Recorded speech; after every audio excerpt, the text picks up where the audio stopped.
मेरा मुर्शद प्यारा आया। ਕਿ ਇੱਕ ਇਨਸਾਨ ਹੈਪੀ ਨਿਊ ਈਅਰ ਕਹਿ ਦਿੰਦਾ ਹੈ ਤਾਂ ਕਿ ਹੈਪੀ ਨਿਊ ਈਅਰ ਕਹਿਣ ਨਾਲ ਹੀ ਸਾਡਾ ਸਾਲ ਖੁਸ਼ੀਆਂ ਨਾਲ ਭਰਿਆ ਹੋ ਜਾਂਦਾ ਹੈ? ਕਿ ਕਿਸੇ ਨੇ ਕਹਿ ਦਿੱਤਾ ਹੈਪੀ ਨਿਊ ਈਅਰ ਤਾਂ ਸਾਲ ਖੁਸ਼ੀਆਂ ਨਾਲ ਭਰ ਜਾਂਦਾ ਹੈ? ਨਹੀਂ, ਸਿਰਫ ਕਹਿਣ ਨਾਲ ਸਾਲ ਖੁਸ਼ੀਆਂ ਨਾਲ ਨਹੀਂ ਭਰਦਾ। ਪਰ ਅਸੀਂ ਕੁਝ ਐਸਾ ਸਿੱਖ ਸਕਦੇ ਹਾਂ, ਕੁਝ ਐਸਾ ਸਮਝ ਸਕਦੇ ਹਾਂ, ਅਗਰ ਉਹਨੂੰ ਸਿੱਖ ਕੇ ਸਮਝ ਕੇ ਉਹਦੇ ਮੁਤਾਬਿਕ ਆਪਣਾ ਜੀਵਨ ਚਲਾਈਏ ਤਾਂ ਸਾਡਾ ਸਾਲ ਜ਼ਰੂਰ ਖੁਸ਼ੀਆਂ ਭਰਿਆ ਹੋ ਸਕਦਾ ਹੈ। ਬੋਲੋ, ਸਮਝਦੇ ਹੋ ਕਿ ਨਹੀਂ? ਇਸ ਲਈ ਅੱਜ 3-4 ਪੁਆਇੰਟ ਅਸੀਂ ਸਮਝਣੇ ਹੈ ਕਿ ਅਗਰ ਉਹਨਾਂ 3-4 ਪੁਆਇੰਟਾਂ ਨੂੰ ਜਾਂ ਕਹਿ ਲਓ ਕਿ 3-4 ਚੀਜ਼ਾਂ ਨੂੰ ਅਗਰ ਅੱਜ ਅਸੀਂ ਸਮਝ ਲਵਾਂਗੇ ਤਾਂ ਫਿਰ ਸਾਡੇ ਸਾਲ ਦੀ ਸ਼ੁਰੂਆਤ ਖੁਸ਼ੀਆਂ ਨਾਲ ਜ਼ਰੂਰ ਹੋ ਸਕਦੀ ਹੈ। ਸਮਝਦੇ ਹੋ ਕਿ ਨਹੀਂ? ਇਸ ਲਈ ਆਓ ਹੁਣ ਜਿੱਦਾਂ ਦੱਸਿਆ ਕਿ ਕੁਝ ਪੁਆਇੰਟ ਹੈ ਜਿਹੜੇ ਅਸੀਂ ਦੱਸਣੇ ਆ ਤੁਹਾਨੂੰ, ਔਰ ਤੁਸੀਂ ਉਹਨੂੰ ਸੁਣਨਾ ਨਹੀਂ ਹੈ, ਸਿੱਖਣਾ ਹੈ, ਸਮਝਣਾ ਹੈ ਔਰ ਆਪਣੇ ਹਿਰਦੇ 'ਚ ਵਸਾਉਣਾ ਹੈ। ਸਮਝਦੇ ਹੋ ਕਿ ਨਹੀਂ? ਕਿਉਂਕਿ ਚਾਹੁੰਦੇ ਹੋ ਨਾ ਤੁਸੀਂ ਕਿ ਆਉਣ ਵਾਲਾ ਸਾਲ ਖੁਸ਼ੀਆਂ ਭਰਿਆ ਹੋਵੇ, ਸਫਲਤਾ ਭਰਿਆ ਹੋਵੇ, ਕਾਮਯਾਬੀ ਭਰਿਆ ਹੋਵੇ।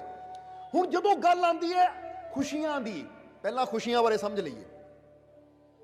ਜਦੋਂ ਗੱਲ ਆਉਂਦੀ ਹੈ ਖੁਸ਼ੀਆਂ ਦੀ ਤਾਂ ਇਨਸਾਨ ਖੁਸ਼ੀ ਕਿਹਨੂੰ ਕਹਿੰਦਾ ਹੈ? ਜਰਾ ਸੋਚ ਕੇ ਦੇਖੋ। ਜੇ ਤੁਹਾਨੂੰ ਅਸੀਂ ਪੁੱਛੀਏ ਕਿ ਤੁਸੀਂ ਕਹਿੰਦੇ ਹੋ ਮੈਨੂੰ ਖੁਸ਼ੀਆਂ ਚਾਹੀਦੀਆਂ ਹੈ, ਤਾਂ ਤੁਸੀਂ ਖੁਸ਼ੀ ਕਿਹਨੂੰ ਕਹਿੰਦੇ ਹੋ? ਕਿਹੜੀ ਚੀਜ਼ ਹੈ ਖੁਸ਼ੀ? ਸੋਚ ਕੇ ਦੇਖੋ। ਕੋਈ ਆਂਦਾ ਅੰਦਰੋਂ ਜਵਾਬ? ਕਿਸੇ ਦੇ ਅੰਦਰੋਂ ਜਵਾਬ ਆਂਦਾ ਤਾਂ ਹੱਥ ਖੜਾ ਕਰੋ, ਫਿਰ ਅਸੀਂ ਪੁੱਛਾਂਗੇ ਹਾਂ ਭਾਈ ਦੱਸ ਇਹਦਾ ਜਵਾਬ ਕੀ ਹੈ ਅੰਦਰੋਂ ਕੋਈ ਜਵਾਬ ਆਂਦਾ? ਜਦੋਂ ਇਨਸਾਨ ਸੋਚਦਾ ਹੈ ਕਿ ਮੇਰਾ ਆਉਣ ਵਾਲਾ ਸਮਾਂ ਖੁਸ਼ੀਆਂ ਭਰਿਆ ਹੋਵੇ ਤਾਂ ਸਭ ਤੋਂ ਵੱਡੀ ਗੱਲ ਹੈ ਅਸੀਂ ਖੁਸ਼ੀ ਕਹਿੰਦੇ ਕਿਹਨੂੰ ਹੈ? ਕਿਹੜੀ ਚੀਜ਼ ਨਾਲ ਅਸੀਂ ਆਪਣੀ ਖੁਸ਼ੀ ਨੂੰ ਜੋੜਦੇ ਹਾਂ? ਪਹਿਲਾਂ ਇਹ ਕਲੀਅਰ ਹੋਣਾ ਜ਼ਰੂਰੀ ਹੈ ਕਿ ਅਸੀਂ ਖੁਸ਼ੀ ਮੰਨਦੇ ਕਿਹਨੂੰ ਹੈ। ਹੁਣ ਇੱਕ ਬੰਦਾ ਹੋ ਸਕਦਾ ਖੁਸ਼ੀ ਮੰਨੇ ਪੈਸੇ ਨੂੰ, ਕਿ ਲੈ ਮੇਰਾ ਸਾਲ ਖੁਸ਼ੀਆਂ ਭਰਿਆ ਹੋਏਗਾ ਅਗਰ ਮੈਨੂੰ 10 ਕਰੋੜ ਮਿਲ ਜਾਣ, 10 ਲੱਖ ਮਿਲ ਜਾਣ। ਤਾਂ ਅਸੀਂ ਇੱਕ ਗੱਲ ਪੁੱਛਾਂਗੇ ਤੁਹਾਨੂੰ ਕਿ ਅਗਰ 10 ਲੱਖ ਮਿਲ ਜਾਣ, 10 ਕਰੋੜ ਮਿਲ ਜਾਣ ਤਾਂ ਖੁਸ਼ੀ ਮਿਲ ਜਾਏਗੀ? ਕਿ ਪੈਸੇ ਨਾਲ ਖੁਸ਼ੀ ਜੁੜੀ ਹੋਈ ਹੈ? ਜਰਾ ਜਵਾਬ ਦੇਣਾ ਤੁਸੀਂ। ਇਹਨੂੰ ਇਦਾਂ ਵੀ ਸਮਝ ਲਓ ਕਿ ਤੁਸੀਂ ਜਲੰਧਰ ਤੋਂ ਦਿੱਲੀ ਨੂੰ ਜਾਣਾ ਹੋਵੇ ਔਰ ਟ੍ਰੇਨ ਦੇ ਵਿੱਚ ਤੁਸੀਂ ਸਫ਼ਰ ਕਰਨਾ ਹੋਵੇ ਔਰ ਤੁਹਾਡੀ ਜੇਬ 'ਚ 10,000 ਰੁਪਇਆ ਜਾਂ ਤੁਹਾਡੀ ਜੇਬ 'ਚ 5,000 ਰੁਪਇਆ। ਹੁਣ ਦਿੱਲੀ ਤੱਕ ਦਾ ਸਫ਼ਰ ਟ੍ਰੇਨ ਦੇ ਵਿੱਚ 8 ਘੰਟੇ ਲੱਗਣੇ ਆ। ਉਦਾਹਰਨ ਦੇ ਰਿਹਾ, 8 ਘੰਟੇ ਲੱਗਣੇ ਆ, ਰਸਤੇ 'ਚ ਰਾਤ ਵੀ ਪੈਣੀ ਹੈ। ਹੁਣ ਜੇ ਤੁਹਾਡੀ ਜੇਬ 'ਚ 5,000 ਰੁਪਇਆ ਹੈ ਜਾਂ 10,000 ਰੁਪਇਆ ਹੈ ਤਾਂ ਤੁਸੀਂ ਆਪਣੇ ਸੀਟ ਤੇ ਆਰਾਮ ਨਾਲ ਸੌਂ ਸਕਦੇ ਹੋ, ਬੇਫਿਕਰ ਹੋ ਕੇ ਯਾਤਰਾ ਕਰ ਸਕਦੇ ਹੋ।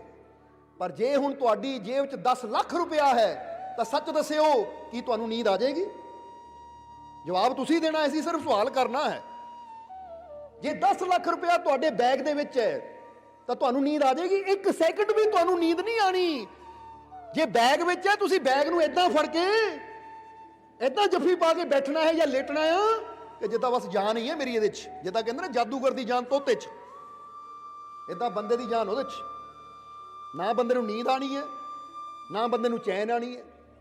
ਹੁਣ ਅਗਰ ਪੈਸੇ ਨਾਲ ਖੁਸ਼ੀ ਹੈ ਤਾਂ ਫਿਰ ਤਾਂ ਹੋਣਾ ਚਾਹੀਦਾ ਸੀ ਕਿ 10,000 ਸੀ ਤਾਂ ਖੁਸ਼ੀ ਥੋੜੀ ਸੀ, ਹੁਣ 10 ਲੱਖ ਹੈ ਤਾਂ ਖੁਸ਼ੀ ਜ਼ਿਆਦਾ ਹੈ। ਪਰ ਹੁੰਦਾ ਕੀ ਹੈ, 10,000 ਹੈ ਤਾਂ ਮੈਂ ਚੈਨ ਦੀ ਨੀਂਦ ਸੌ ਸਕਦਾ ਹੈ, 10 ਲੱਖ ਹੈ ਤਾਂ ਫਿਰ ਚੈਨ ਦੀ ਨੀਂਦ ਕਿੱਥੇ? ਸੋ ਖੁਸ਼ੀ ਕਾਹਦੇ 'ਚ ਹੈ? ਇਸ ਲਈ ਅਗਰ ਇਨਸਾਨ ਸੋਚੇ ਕਿ ਬੜੇ ਘਰ ਦੇ ਵਿੱਚ ਖੁਸ਼ੀ ਹੈ ਤਾਂ ਫਿਰ ਜ਼ਰਾ ਹੁਣ ਸਮਝ ਲੈਣਾ ਤੁਸੀਂ। ਅਸੀਂ ਕਈ ਵਾਰ ਇੱਥੇ ਵਿਚਾਰ ਕੀਤਾ ਹੈ ਕਿ ਗੁਰੂਆਂ ਨੇ ਵੀ ਕਿਹਾ ਸਗਲ ਸ੍ਰਿਸ਼ਟ ਕਾ ਰਾਜਾ ਦੁਖੀਆ, ਕਿ ਰਾਜਿਆਂ ਦੇ ਬੜੇ ਬੜੇ ਮਹਿਲ ਸੀ ਪਰ ਉਹ ਵੀ ਦੁਖੀ ਸੀ। ਹੁਣ ਬੰਦਾ ਕਹੇ ਮੈਂ ਤਾਂ ਆਪਣੇ ਘਰ 'ਚ ਰਹਿੰਦਾ ਹਾਂ, ਚਲੋ ਮੇਰਾ ਘਰ 1 ਮੰਜ਼ਲ ਦਾ ਹੈ ਜਾਂ ਮੇਰੀ ਕੋਠੀ 2 ਮੰਜ਼ਲ ਦੀ ਹੈ। ਹੁਣ ਇੱਥੇ ਤਾਂ ਗੁਰੂ ਕਹਿ ਗਏ ਬੜੇ ਬੜੇ ਰਾਜੇ ਮਹਾਰਾਜੇ ਜਿਨ੍ਹਾਂ ਦੇ ਆਲੀਸ਼ਾਨ ਮਹਿਲ ਹੁੰਦੇ ਸੀ ਉਹ ਵੀ ਸੁਖੀ ਨਹੀਂ। ਜੇ ਮਹਿਲਾਂ ਦੇ ਨਾਲ, ਘਰਾਂ ਦੇ ਨਾਲ, ਆਲੀਸ਼ਾਨ ਮਕਾਨਾਂ ਦੇ ਨਾਲ ਸੁੱਖ ਦਾ ਲਿੰਕ ਹੋਵੇ, ਸੰਬੰਧ ਹੋਵੇ ਤਾਂ ਸੱਚ ਦੱਸਿਓ ਇੱਥੇ ਬਹੁਤ ਐਸੇ ਬੈਠੇ ਹੋਣਗੇ ਜਿਨ੍ਹਾਂ ਦਾ ਘਰ ਬਹੁਤ ਸੋਹਣਾ ਹੈ। ਬੋਲੋ, ਸਮਝਦੇ ਹੋ ਕਿ ਨਹੀਂ? ਬਹੁਤ ਸੋਹਣਾ ਘਰ ਹੋਏਗਾ, ਖੁੱਲਾ ਡੁੱਲਾ ਹੋਏਗਾ, ਪਰ ਕੀ ਉਹਨਾਂ ਦੇ ਜੀਵਨ 'ਚ ਸੁੱਖ ਹੈ? ਕੀ ਉਹਨਾਂ ਦੇ ਜੀਵਨ 'ਚ ਖੁਸ਼ੀ ਹੈ? ਜ਼ਰਾ ਜਵਾਬ ਦੇਣਾ। ਫਿਰ ਪਤਾ ਲੱਗਦਾ ਹੈ ਕਿ ਖੁਸ਼ੀ ਦਾ ਸੰਬੰਧ ਬੜੇ ਮਕਾਨਾਂ ਨਾਲ ਵੀ ਹੈ ਨਹੀਂ। ਬੋਲੋ, ਸਮਝਦੇ ਹੋ ਕਿ ਨਹੀਂ? ਕਿਉਂਕਿ ਜੇ ਤੁਸੀਂ ਸੋਚੋ ਕਿ ਆਪਣੇ ਦੇਸ਼ ਦੇ ਰਾਸ਼ਟਰਪਤੀ ਨੂੰ ਕਿਉਂਕਿ ਰਾਸ਼ਟਰਪਤੀ ਭਵਨ 'ਚ ਕਹਿੰਦੇ ਬਹੁਤ ਕਮਰੇ ਹੈ। ਕੋਈ ਪੁੱਛੇ ਰਾਸ਼ਟਰਪਤੀ ਨੂੰ, ਮਹਾਰਾਜ ਐਡਾ ਵੱਡਾ ਘਰ ਹੈ ਤੁਹਾਡਾ, ਐਡੇ ਵੱਡੇ ਭਵਨ 'ਚ ਤੁਸੀਂ ਰਹਿੰਦੇ ਹੋ, ਕੀ ਸੁਖੀ ਹੋ? ਤਾਂ ਕੀ ਲੱਗਦਾ ਹੈ? ਜ਼ਰਾ ਸੋਚ ਕੇ ਦੇਖੋ। ਯਾਨੀ ਦੱਸਣਾ ਕੀ ਚਾਹੁੰਦੇ ਆ ਕਿ ਸੁੱਖ ਨਾ ਦੌਲਤ ਨਾਲ ਜੁੜਿਆ ਹੈ, ਸੁੱਖ ਨਾ ਮਕਾਨਾਂ ਨਾਲ ਜੁੜਿਆ ਹੈ, ਸੁੱਖ ਨਾ ਬਾਹਰਲੇ ਕਿਸੇ ਪਦਾਰਥ ਨਾਲ ਜੁੜਿਆ ਹੋਇਆ ਹੈ। ਹੁਣ ਸੁੱਖ ਕਾਦੇ ਨਾਲ ਜੁੜਿਆ ਹੋਇਆ ਹੈ? ਬਸ ਇਹ ਚੀਜ਼ ਨੂੰ ਥੋੜਾ ਸਮਝ ਕੇ ਅੱਜ ਅਸੀਂ ਨਵੇਂ ਸੁੱਖ ਦੀ ਸ਼ੁਰੂਆਤ ਕਰਨੀ ਹੈ, ਆਪਣੇ ਜੀਵਨ ਦੀ ਸ਼ੁਰੂਆਤ ਕਰਨੀ ਹੈ ਕਿ ਅਸੀਂ ਪਹਿਲਾਂ ਸਮਝ ਲੈਣਾ ਹੈ ਕਿ ਸੁੱਖ ਕਿਸ ਚੀਜ਼ ਨਾਲ ਜੁੜਿਆ ਹੈ। ਸੋ ਕੁਝ ਚੀਜ਼ਾਂ ਹੈ ਸਾਡੇ ਜੀਵਨ ਦੇ ਅੰਦਰ ਜਿਨ੍ਹਾਂ ਨਾਲ ਇਹ ਸੁੱਖ ਜੁੜਿਆ ਹੋਇਆ ਹੈ, ਔਰ ਉਹੀ ਚੀਜ਼ਾਂ ਬਾਰੇ ਅੱਜ ਅਸੀਂ ਤੁਹਾਨੂੰ ਥੋੜਾ ਇਸ਼ਾਰਾ ਕਰਨਾ ਹੈ। ਅਸੀਂ ਇਸ਼ਾਰਾ ਕਰਨਾ ਹੈ, ਸਮਝ ਕੇ ਅਮਲ ਤੁਸੀਂ ਕਰਨਾ ਹੈ। ਸੋ ਕਿਹੜੀ ਚੀਜ਼ ਹੈ? ਪਹਿਲੀ ਚੀਜ਼ ਕਿਹੜੀ ਹੈ? ਅਗਰ ਸਾਨੂੰ ਜੀਵਨ 'ਚ ਸੁੱਖ ਚਾਹੀਦਾ ਹੈ, ਅਗਰ ਸਾਨੂੰ ਜੀਵਨ 'ਚ ਆਨੰਦ ਚਾਹੀਦਾ ਹੈ, ਅਗਰ ਸਾਨੂੰ ਜੀਵਨ 'ਚ ਖੁਸ਼ੀ ਚਾਹੀਦੀ ਹੈ, ਤਾਂ ਪਹਿਲੀ ਚੀਜ਼ ਹੈ ਕਿ ਫੇਰ ਹੀ ਸਾਡੇ ਜੀਵਨ 'ਚ ਖੁਸ਼ੀ ਆ ਸਕਦੀ ਹੈ, ਫੇਰ ਹੀ ਸਾਡਾ ਜੀਵਨ ਖੁਸ਼ੀਆਂ ਨਾਲ ਭਰ ਸਕਦਾ ਹੈ, ਫੇਰ ਹੀ ਸਾਡੇ ਜੀਵਨ 'ਚ ਸਾਨੂੰ ਸਫਲਤਾ ਮਿਲ ਸਕਦੀ ਹੈ। ਉਹ ਪਹਿਲੀ ਚੀਜ਼ ਹੈ ਸੁਮਨ। ਸੁਮਨ, ਸੁਮਨ ਦਾ ਮਤਲਬ ਹੁੰਦਾ ਹੈ ਸ਼ਾਂਤ ਮਨ। ਸਮਝਦੇ ਹੋ ਕਿ ਨਹੀਂ? ਕਿਉਂਕਿ ਨੀਂਦ ਵੀ ਬੰਦੇ ਨੂੰ ਕਦੋਂ ਆਉਂਦੀ? ਜਦੋਂ ਮਨ ਸ਼ਾਂਤ ਹੁੰਦਾ ਹੈ। ਚੈਨ ਬੰਦੇ ਨੂੰ ਕਦੋਂ ਆਉਂਦਾ? ਜਦੋਂ ਮਨ ਸ਼ਾਂਤ ਹੁੰਦਾ ਹੈ। ਹੁਣ ਸਮਝ ਲਓ, ਇੱਕ ਬੰਦਾ ਆਲੀਸ਼ਾਨ ਮਕਾਨ 'ਚ ਰਹਿ ਰਿਹਾ ਹੈ ਪਰ ਉਹ ਬੇਚੈਨ ਹੈ, ਉਹਨੂੰ ਨੀਂਦ ਨਹੀਂ ਆਏਗੀ। ਪਰ ਇੱਕ ਕੱਖਾਂ ਦੀ ਕੁੱਲੀ 'ਚ ਰਹਿ ਰਿਹਾ, ਉਹਦਾ ਮਨ ਸ਼ਾਂਤ ਹੈ ਤਾਂ ਆਰਾਮ ਨਾਲ ਸੌ ਜਾਏਗਾ। ਹੁਣ ਸੁੱਖ ਦੀ ਨੀਂਦ ਕੌਣ ਸੁੱਤਾ? ਉੱਥੇ ਸੁੱਖ ਦੀ ਨੀਂਦ ਸੌਣ ਵਾਸਤੇ ਇਹ ਮਾਇਨੇ ਨਹੀਂ ਰਖਾਂਦਾ ਕੋਠੀ ਕਿੱਡੀ ਵੱਡੀ ਹੈ। ਸੁੱਖ ਦੀ ਨੀਂਦ ਸੌਣ ਵਾਸਤੇ ਇਹ ਮਾਇਨੇ ਨਹੀਂ ਰਖਾਂਦਾ ਕਿ ਬੈੱਡ ਕਿੰਨਾ ਕੀਮਤੀ ਹੈ, ਗੱਦੇ ਕਿੰਨੇ ਕੀਮਤੀ ਹੈ। ਸੁੱਖ ਦੀ ਨੀਂਦ ਸੌਣ ਵਾਸਤੇ ਮਾਇਨੇ ਇਹ ਰਖਾਂਦਾ ਕਿ ਸਾਡਾ ਮਨ ਸ਼ਾਂਤ ਹੈ ਜਾਂ ਨਹੀਂ। ਸਮਝਦੇ ਹੋ ਕਿ ਨਹੀਂ? ਕਹਿੰਦੇ ਨਾ, ਇੱਕ ਵਾਰ ਇੱਕ ਬਾਦਸ਼ਾਹ, ਸਰਦੀਆਂ ਦੇ ਦਿਨ ਸੀ, ਸਰਦੀਆਂ ਦੇ ਦਿਨ ਸੀ, ਸਵੇਰੇ ਸਵੇਰੇ ਜਦੋਂ ਥੋੜੀ ਧੁੱਪ ਨਿਕਲੀ ਤਾਂ ਸੈਰ ਵਾਸਤੇ ਨਿਕਲਿਆ ਤੇ ਇੱਕ ਫਕੀਰ ਨੂੰ ਦੇਖਿਆ, ਇੱਕ ਪੇੜ ਦੇ ਥੱਲੇ ਬੈਠਾ ਹੈ। ਜਦੋਂ ਪੇੜ ਦੇ ਥੱਲੇ ਬੈਠੇ ਫਕੀਰ ਨੂੰ ਬਾਦਸ਼ਾਹ ਨੇ ਦੇਖਿਆ ਤਾਂ ਮਜ਼ਾਕ 'ਚ ਪੁੱਛਿਆ ਕਿ ਐ ਫਕੀਰ, ਰਾਤ ਕਿੱਦਾਂ ਦੀ ਗੁਜ਼ਰੀ? ਕਿਉਂਕਿ ਬਾਦਸ਼ਾਹ ਨੇ ਕੀ ਪੁੱਛਿਆ? ਐ ਫਕੀਰ, ਤੇਰੀ ਰਾਤ ਕਿੱਦਾਂ ਦੀ ਗੁਜ਼ਰੀ? ਕਿਉਂਕਿ ਪੇੜ ਥੱਲੇ ਬੈਠਾ ਸੀ ਫਕੀਰ, ਸੋਚਿਆ ਕਿ ਇੰਨੀ ਸਰਦੀ ਵਿੱਚ ਕਿੱਦਾਂ ਦੀ ਰਾਤ ਗੁਜ਼ਾਰੀ ਹੋਏਗੀ ਇਹਨਾਂ, ਕਿੰਨੀ ਠੰਡ ਲੱਗੀ ਹੋਏਗੀ, ਕਿੰਨੀ ਪਰੇਸ਼ਾਨੀ ਹੋਈ ਹੋਏਗੀ। ਇਸ ਲਈ ਰਾਜੇ ਨੇ ਪੁੱਛਿਆ, ਐ ਫਕੀਰ, ਰਾਤ ਕਿੱਦਾਂ ਦੀ ਗੁਜ਼ਰੀ? ਤਾਂ ਫਕੀਰ ਨੇ ਹੱਸ ਕੇ ਕਿਹਾ, ਐ ਰਾਜਾ, ਅੱਧੀ ਕੁ ਰਾਤ ਤੇਰੇ ਵਰਗੀ ਗੁਜ਼ਰੀ, ਅੱਧੀ ਕੁ ਤੇਰੇ ਤੋਂ ਵਧੀਆ ਗੁਜ਼ਰੀ। ਅੱਧੀ ਕੁ ਰਾਤ ਤੇਰੇ ਵਰਗੀ ਗੁਜ਼ਰੀ, ਅੱਧੀ ਕੁ ਤੇਰੇ ਤੋਂ ਬਹੁਤ ਵਧੀਆ ਗੁਜ਼ਰੀ। ਰਾਜੇ ਨੇ ਤਾਂ ਮਜ਼ਾਕ 'ਚ ਪੁੱਛਿਆ ਸੀ, ਪਰ ਤੁਰਿਆ ਤੁਰਿਆ ਜਾਂਦਾ ਰੁਕ ਗਿਆ ਰਾਜਾ ਕਿ ਇਹ ਕਿੱਦਾਂ ਦਾ ਜਵਾਬ ਕਿ ਅੱਧੀ ਕੁ ਮੇਰੇ ਵਰਗੀ ਗੁਜ਼ਰੀ, ਯਾਨੀ ਤੇਰੇ ਵਰਗੀ, ਰਾਜੇ ਵਰਗੀ, ਔਰ ਅੱਧੀ ਕੁ ਤੇਰੇ ਤੋਂ ਬਹੁਤ ਵਧੀਆ ਗੁਜ਼ਰੀ। ਰਾਜਾ ਕਹਿੰਦਾ, ਮੈਂ ਸਮਝਿਆ ਨਹੀਂ ਐ ਫਕੀਰ ਕਿ ਤੂੰ ਕਹਿ ਰਿਹਾ ਕਿ ਅੱਧੀ ਕੁ ਰਾਤ ਮੇਰੇ ਵਰਗੀ ਗੁਜ਼ਰੀ ਔਰ ਅੱਧੀ ਕੁ ਮੇਰੇ ਤੋਂ ਜ਼ਿਆਦਾ ਅੱਛੀ ਗੁਜ਼ਰੀ, ਇਹ ਕਿੱਦਾਂ ਹੋ ਸਕਦਾ ਹੈ? ਤੂੰ ਸੁੱਤਾ ਹੈ, ਤੂੰ ਬੈਠਾ ਇਸ ਪੇੜ ਦੇ ਥੱਲੇ, ਤੂੰ ਸੁੱਤਾ ਇਸ ਪੇੜ ਦੇ ਥੱਲੇ, ਔਰ ਮੈਂ ਸੁੱਤਾ ਆਪਣੇ ਆਲੀਸ਼ਾਨ ਮਹਿਲ ਦੇ ਵਿੱਚ, ਮਖਮਲੀ ਗੱਦਿਆਂ ਤੇ, ਫੁੱਲਾਂ ਦੀਆਂ ਸੇਜਾਂ ਤੇ। ਹੁਣ ਤੂੰ ਕਹਿੰਦਾ ਅੱਧੀ ਕੁ ਮੇਰੇ ਵਰਗੀ ਗੁਜ਼ਰੀ, ਅੱਧੀ ਕੁ ਮੇਰੇ ਤੋਂ ਬਹੁਤ ਚੰਗੀ ਗੁਜ਼ਰੀ। ਮੇਰੀ ਰਾਤ ਤਾਂ ਬਹੁਤ ਵਧੀਆ ਸੀ ਕਿ ਮੈਂ ਮਹਿਲਾਂ ਵਿੱਚ ਸੀ, ਔਰ ਤੂੰ ਜ਼ਮੀਨ ਤੇ, ਮੇਰੇ ਵਰਗੀ ਵੀ ਹੈ ਨਹੀਂ ਸੀ ਤੇਰੀ ਰਾਤ, ਤਾਂ ਤੂੰ ਕਹਿੰਦਾ ਮੇਰੇ ਤੋਂ ਵੀ ਚੰਗੀ ਅੱਧੀ। ਤਾਂ ਉਸ ਲਈ ਫਕੀਰ ਮੁਸਕਰਾਏ, ਕਹਿੰਦੇ, ਰਾਜਾ ਆਜਾ ਦੱਸਾਂ ਮੈਂ ਕਿਉਂ ਕਿਹਾ ਕਿ ਅੱਧੀ ਕੁ ਤੇਰੇ ਵਰਗੀ, ਅੱਧੀ ਤੇਰੇ ਤੋਂ ਬਹੁਤ ਚੰਗੀ ਗੁਜ਼ਰੀ। ਕਿ ਐ ਰਾਜਾ, ਜਦੋਂ ਰਾਤ ਨੂੰ ਤੂੰ ਸੁੱਤਾ ਸੀ ਬਿਸਤਰ ਤੇ, ਮੈਂ ਵੀ ਸੁੱਤਾ ਸੀ ਜ਼ਮੀਨ ਤੇ। ਤੂੰ ਵੀ ਨੀਂਦ ਪੂਰੀ ਕੀਤੀ, ਮੈਂ ਵੀ ਨੀਂਦ ਪੂਰੀ ਕੀਤੀ, ਔਰ ਜਦੋਂ ਤੂੰ ਵੀ ਨੀਂਦ ਸੀ ਮੈਂ ਵੀ ਨੀਂਦ 'ਚ ਸੀ। ਤਾਂ ਨੀਂਦ 'ਚ ਇਨਸਾਨ ਨੂੰ ਪਤਾ ਨਹੀਂ ਲੱਗਦਾ ਕਿ ਉਹ ਮਹਿਲਾਂ 'ਚ ਹੈ, ਮਖਮਲੀ ਗੱਦਿਆਂ ਤੇ ਹੈ ਜਾਂ ਜ਼ਮੀਨ ਤੇ ਹੈ। ਹੁਣ ਜ਼ਰਾ ਜਵਾਬ ਦੇਣਾ ਸਾਨੂੰ। ਸੌਣ ਲੱਗੇ ਤੁਹਾਨੂੰ ਪਤਾ ਹੁੰਦਾ ਮੈਂ ਆਪਣੇ ਕਮਰੇ 'ਚ ਹਾਂ, ਸੌਣ ਲੱਗੇ ਤੁਹਾਨੂੰ ਪਤਾ ਹੁੰਦਾ ਹੈ ਕਿ ਮੈਂ ਬਿਸਤਰ ਤੇ ਹਾਂ, ਪਰ ਜਦੋਂ ਨੀਂਦ ਆ ਜਾਂਦੀ ਹੈ ਤਾਂ ਕੀ ਤੁਹਾਨੂੰ ਯਾਦ ਰਹਿੰਦਾ ਹੈ ਕਿ ਮੈਂ ਕਿਹੜੇ ਕਮਰੇ 'ਚ ਹਾਂ, ਮੈਂ ਕਿਹੜੇ ਬਿਸਤਰ ਤੇ ਹਾਂ, ਮੈਂ ਕਿਹੜੇ ਦੇਸ਼ ਵਿੱਚ ਹਾਂ, ਮੈਂ ਕਿਹੜੇ ਏਰੀਏ 'ਚ ਹਾਂ? ਸਭ ਕੁਝ ਭੁੱਲ ਜਾਂਦਾ ਹੈ। ਉਸ ਲਈ ਬੰਦੇ ਨੂੰ ਇਹ ਨਹੀਂ ਯਾਦ ਰਹਿੰਦਾ ਕਿ ਮੈਂ ਇਸ ਲਈ ਕਿੱਥੇ ਹਾਂ, ਕਿਉਂਕਿ ਨੀਂਦ ਵਿੱਚ ਤਾਂ ਇਨਸਾਨ ਬਸ ਨੀਂਦ 'ਚ ਹੀ ਹੁੰਦਾ ਹੈ। ਫਿਰ ਚਾਹੇ ਜ਼ਮੀਨ ਤੇ ਹੋਵੇ, ਤਾਂ ਹੀ ਤਾਂ ਕਈ ਵਾਰ ਹੁੰਦਾ ਨਾ ਕਿ ਗੂੜੀ ਨੀਂਦ 'ਚ ਬੰਦਾ ਹੋਵੇ ਤਾਂ ਉਹਨੂੰ ਚੱਕ ਕੇ ਥੱਲੇ ਵੀ ਪਾ ਦੇ, ਉਹਨੂੰ ਪਤਾ ਹੀ ਨਹੀਂ ਲੱਗਦਾ। ਔਰ ਜਦੋਂ ਨੀਂਦ ਗੂੜੀ ਹੁੰਦੀ ਹੈ ਤਾਂ ਫਿਰ ਇਹ ਵੀ ਨਹੀਂ ਹੁੰਦਾ ਕਿ ਬਿਸਤਰ ਜ਼ਰੂਰੀ ਹੈ। ਫਿਰ ਤਾਂ ਕਈ ਵਾਰ ਦੇਖਿਆ ਹੈ ਕਿ ਬੰਦਾ ਸੀਟ ਦੇ ਉੱਤੇ ਬੈਠਾ ਬੈਠਾ ਹੀ ਸੌ ਜਾਂਦਾ ਹੈ। ਹੁੰਦਾ ਕਿ ਨਹੀਂ ਤੁਹਾਡੇ ਨਾਲ? ਤੁਸੀਂ ਟ੍ਰੇਨ 'ਚ ਜਾ ਰਹੇ ਹੋ ਜਾਂ ਬੱਸ 'ਚ ਜਾ ਰਹੇ ਹੋ, ਨੀਂਦ ਹੋਵੇ ਤਾਂ ਬੰਦਾ ਬੈਠਾ ਬੈਠਾ ਇੰਨਾ ਸੌ ਜਾਂਦਾ, ਉਹਨੂੰ ਪਤਾ ਹੀ ਨਹੀਂ ਮੈਂ ਸੀਟ ਤੇ ਬੈਠਾ ਹਾਂ। ਔਰ ਇੱਥੇ ਤੱਕ ਵੀ ਦੇਖਣ 'ਚ ਆਇਆ ਕਿ ਕਈ ਤਾਂ ਡਰਾਈਵਰ ਹੀ ਗੱਡੀ ਚਲਾਉਂਦੇ ਚਲਾਉਂਦੇ ਸੌ ਜਾਂਦੇ ਆ, ਤਾਂ ਫਿਰ ਅੱਖ ਕਦੋਂ ਖੁੱਲਦੀ ਹੈ? ਜਦੋਂ ਟੱਕਰ ਹੋ ਜਾਂਦੀ ਹੈ। ਪਤਾ ਹੀ ਨਹੀਂ ਲੱਗਾ ਸਾਨੂੰ ਅੱਖ ਕਿਹੜੇ ਵੇਲੇ ਲੱਗ ਗਈ। ਸੋ ਨੀਂਦ ਐਸੀ ਚੀਜ਼ ਹੈ ਜਿਹਦੇ 'ਚ ਬੰਦੇ ਨੂੰ ਕੋਈ ਖਬਰ ਰਹਿੰਦੀ ਨਹੀਂ ਕਿ ਮੈਂ ਡਰਾਈਵਿੰਗ ਕਰ ਰਿਹਾ ਹਾਂ, ਮੈਂ ਸੀਟ ਤੇ ਬੈਠਾ ਹਾਂ, ਮੈਂ ਬਿਸਤਰ ਤੇ ਬੈਠਾ ਹਾਂ ਜਾਂ ਮੈਂ ਜ਼ਮੀਨ ਤੇ ਲੇਟਾ ਹਾਂ। ਕਿਉਂਕਿ ਜਦੋਂ ਗੂੜੀ ਨੀਂਦ ਹੁੰਦੀ ਹੈ ਨਾ ਤਾਂ ਉਸ ਲਈ ਚਾਹੇ ਬੰਦਾ ਸੀਟ ਤੇ ਹੋਵੇ, ਚਾਹੇ ਬਿਸਤਰ ਤੇ ਹੋਵੇ, ਚਾਹੇ ਜ਼ਮੀਨ ਤੇ ਹੋਵੇ, ਅਵਸਥਾ ਤਿੰਨਾਂ ਦੀ ਇੱਕੋ ਹੀ ਹੁੰਦੀ ਹੈ ਕਿ ਇਸ ਲਈ ਜਗ੍ਹਾ ਮਾਇਨੇ ਨਹੀਂ ਹੈ, ਇਸ ਲਈ ਮਾਇਨੇ ਰਖਾਂਦਾ ਹੈ ਗੂੜੀ ਨੀਂਦ। ਇਸ ਲਈ ਫਕੀਰਾਂ ਨੇ ਕਿਹਾ ਜਦੋਂ ਤੂੰ ਵੀ ਸੁੱਤਾ ਸੀ ਮੈਂ ਵੀ ਸੁੱਤਾ ਸੀ, ਉਸ ਵੇਲੇ ਮੇਰੀ ਰਾਤ ਤੇਰੇ ਵਰਗੀ ਸੀ ਔਰ ਤੇਰੀ ਰਾਤ ਮੇਰੇ ਵਰਗੀ ਸੀ। ਤਾਂ ਰਾਜੇ ਨੇ ਕਿਹਾ ਚੱਲ ਇਹ ਤਾਂ ਹੋ ਗਿਆ, ਪਰ ਮੇਰੇ ਤੋਂ ਚੰਗੀ ਕਿੱਦਾਂ? ਤਾਂ ਫਕੀਰ ਨੇ ਕਿਹਾ ਹੁਣ ਇਹ ਵੀ ਸੁਣ ਲੈ, ਤੇਰੇ ਤੋਂ ਚੰਗੀ ਕਿੱਦਾਂ? ਐ ਰਾਜਾ ਜਦੋਂ ਤੂੰ ਵੀ ਸੁੱਤਾ ਸੀ ਮੈਂ ਵੀ ਸੁੱਤਾ ਸੀ, ਉਸ ਵੇਲੇ ਮੇਰੀ ਰਾਤ ਤੇਰੇ ਵਰਗੀ ਸੀ। ਫਿਰ ਅੱਧੀ ਰਾਤ ਨੂੰ ਉੱਠ ਕੇ, ਅੰਮ੍ਰਿਤ ਵੇਲੇ ਉੱਠ ਕੇ ਮੈਂ ਆਪਣੇ ਰੱਬ ਨੂੰ ਯਾਦ ਕੀਤਾ, ਉਹਦੀ ਬੰਦਗੀ 'ਚ ਬਹਿ ਗਿਆ, ਤੂੰ ਸੁੱਤਾ ਰਹਿ ਗਿਆ, ਇਸ ਲਈ ਉਹ ਅੱਧੀ ਰਾਤ ਤੇਰੇ ਤੋਂ ਚੰਗੀ ਸੀ। ਜਰਾ ਹੁਣ ਸਮਝਣਾ, ਜਦੋਂ ਸਾਰੀ ਦੁਨੀਆ ਸੌਂਦੀ ਹੈ ਔਰ ਇੱਕ ਇਨਸਾਨ ਉੱਠ ਕੇ ਜਾਗ ਕੇ ਰੱਬ ਦੀ ਬੰਦਗੀ ਕਰਦਾ ਹੈ, ਫਿਰ ਅਸੀਂ ਕੀ ਕਹਿ ਸਕਦੇ ਹਾਂ ਕਿ ਇਹ ਇੱਕ ਬੰਦੇ ਦੀ ਰਾਤ ਬਾਕੀਆਂ ਨਾਲੋਂ ਚੰਗੀ ਸੀ, ਕਿਉਂਕਿ ਇਹ ਉੱਠ ਕੇ ਆਪਣੇ ਮਾਲਿਕ ਦੀ ਬੰਦਗੀ ਨਾਲ ਜੁੜਿਆ, ਆਪਣੇ ਮਾਲਿਕ ਦੀ ਯਾਦ ਨਾਲ ਜੁੜਿਆ, ਆਪਣੇ ਪ੍ਰਭੂ ਦੇ ਸਿਮਰਨ ਨਾਲ ਜੁੜਿਆ। ਹੁਣ ਜਦੋਂ ਇਨਸਾਨ ਪ੍ਰਭੂ ਦੇ ਸਿਮਰਨ ਨਾਲ ਜੁੜਦਾ ਹੈ, ਜਿੱਦਾਂ ਗੁਰੂਆਂ ਨੇ ਇਸ਼ਾਰਾ ਕੀਤਾ, ਅੰਮ੍ਰਿਤ ਵੇਲਾ ਸੱਚ ਨਾਉ ਵਡਿਆਈ ਵਿਚਾਰ, ਕਿ ਅੰਮ੍ਰਿਤ ਵੇਲੇ ਉੱਠ ਕੇ ਜਦੋਂ ਅਸੀਂ ਆਪਣੇ ਪ੍ਰਭੂ ਦਾ ਸਿਮਰਨ ਕਰਦੇ ਹਾਂ, ਉਹਦਾ ਨਾਮ ਜਪਦੇ ਹਾਂ, ਉਹਦੀ ਬੰਦਗੀ ਕਰਦੇ ਹਾਂ, ਤਾਂ ਫਿਰ ਅਸੀਂ ਕਹਿ ਸਕਦੇ ਹਾਂ ਕਿ ਆਹ ਪਲ, ਆਹ ਘੜੀ ਸਾਡੀ ਜ਼ਿੰਦਗੀ ਦੇ ਸਭ ਤੋਂ ਕੀਮਤੀ ਪਲ ਹੈ। ਇਹ ਘੜੀ ਸਾਡੀ ਜ਼ਿੰਦਗੀ ਦੀ ਸਭ ਤੋਂ ਕੀਮਤੀ ਘੜੀ ਹੈ। ਇਸ ਲਈ ਹੁਣ ਤੁਸੀਂ ਵੀ ਦੇਖਣਾ ਹੈ ਕਿ ਤੁਹਾਡੀ ਰਾਤ ਕਿੱਦਾਂ ਗੁਜ਼ਰਦੀ ਹੈ।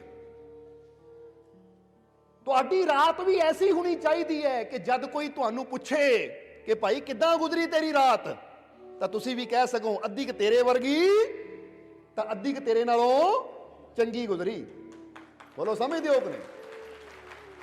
ਇੱਥੇ ਕੋਈ ਹੈ ਜੀਵ ਜਿਹੜਾ ਕਹਿ ਸਕੇ ਕਿ ਹਾਂ ਮੇਰੀ ਅੱਧੀ ਕੁ ਰਾਤ ਚੰਗੀ ਗੁਜ਼ਰੀ, ਯਾਨੀ ਮੈਂ ਤੜਕੇ ਸਿਮਰਨ ਕੀਤਾ ਸੀ, ਮੈਂ ਤੜਕੇ ਬੰਦਗੀ ਕੀਤੀ ਸੀ, ਮੈਂ ਸਵੇਰੇ ਉੱਠ ਕੇ ਧਿਆਨ ਕੀਤਾ ਸੀ?